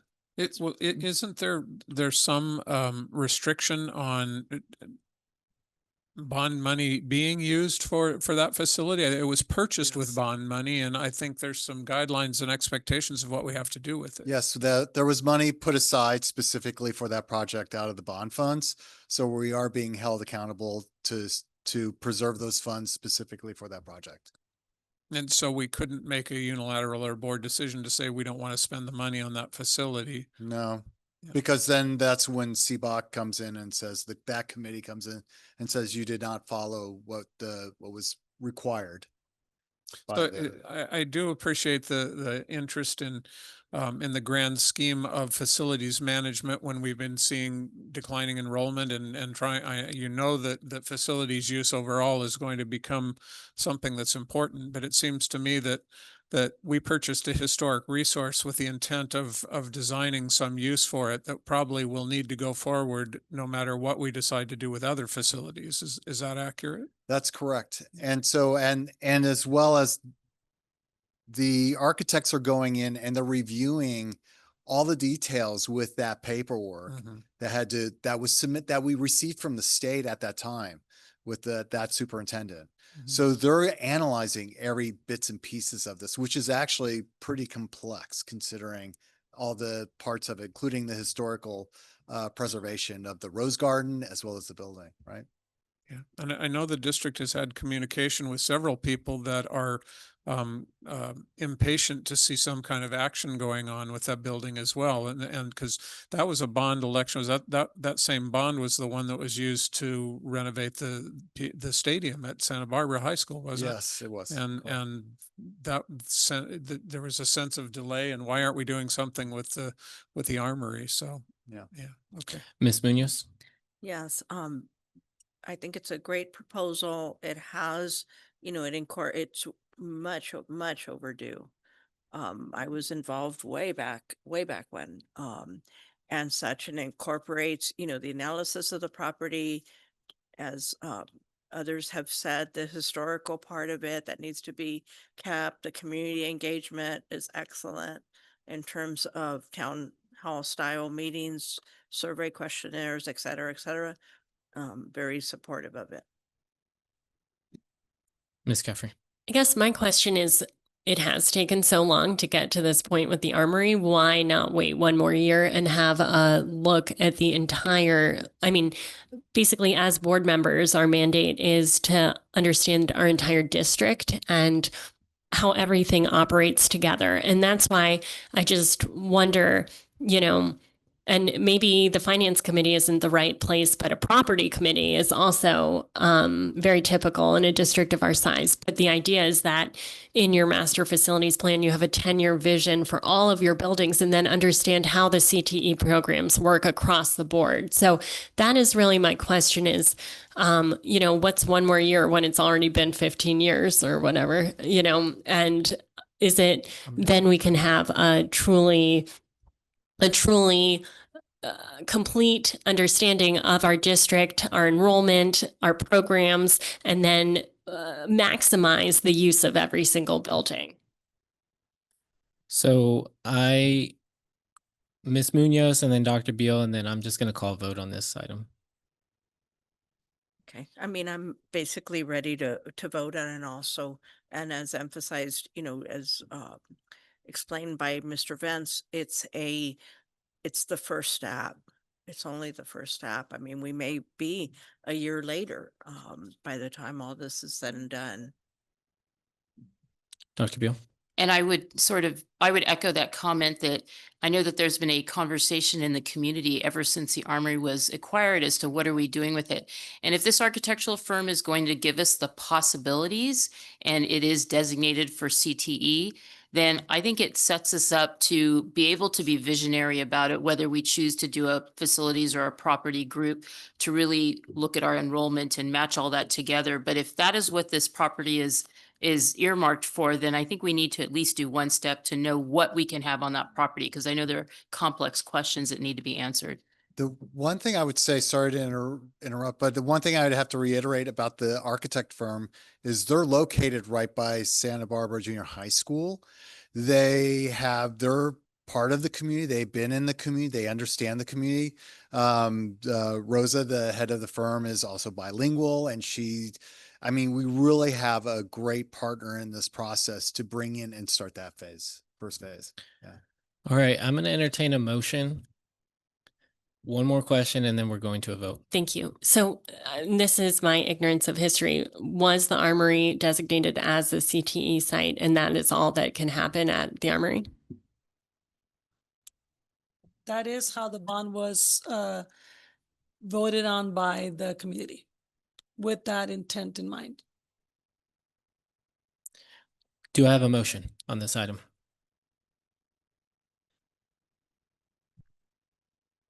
Or 12. I move to approve item I-12. Do I have a second? All in favor? Aye. Aye. All against? It's 4-1 with Ms. Caffrey in dissent. Okay, we will also go to I8, approval of contracts with Bright Path Strategies LLC and Valerie M. Thompson Consulting LLC. Do I have a motion? I move to approve item I8. Do I have a second? I second. All in favor? Aye. All against? With Ms. 4-1 with Ms. Caffrey in dissent. We are now going to take the rest of the consent agenda together as a package. Do I have a motion? I move to approve the consent agenda minus the items that have previously been voted. Do I have a second? Second. All in favor? Aye. Aye. Unanimous. That takes us to coming events. Most of them are back to school nights. Please check your VIP calendar, future agenda items. You have the board governance calendar. And our next board meeting is going to be Tuesday, September 23rd, 2025. We will adjourn this meeting at 9:58. Have a good night, everyone.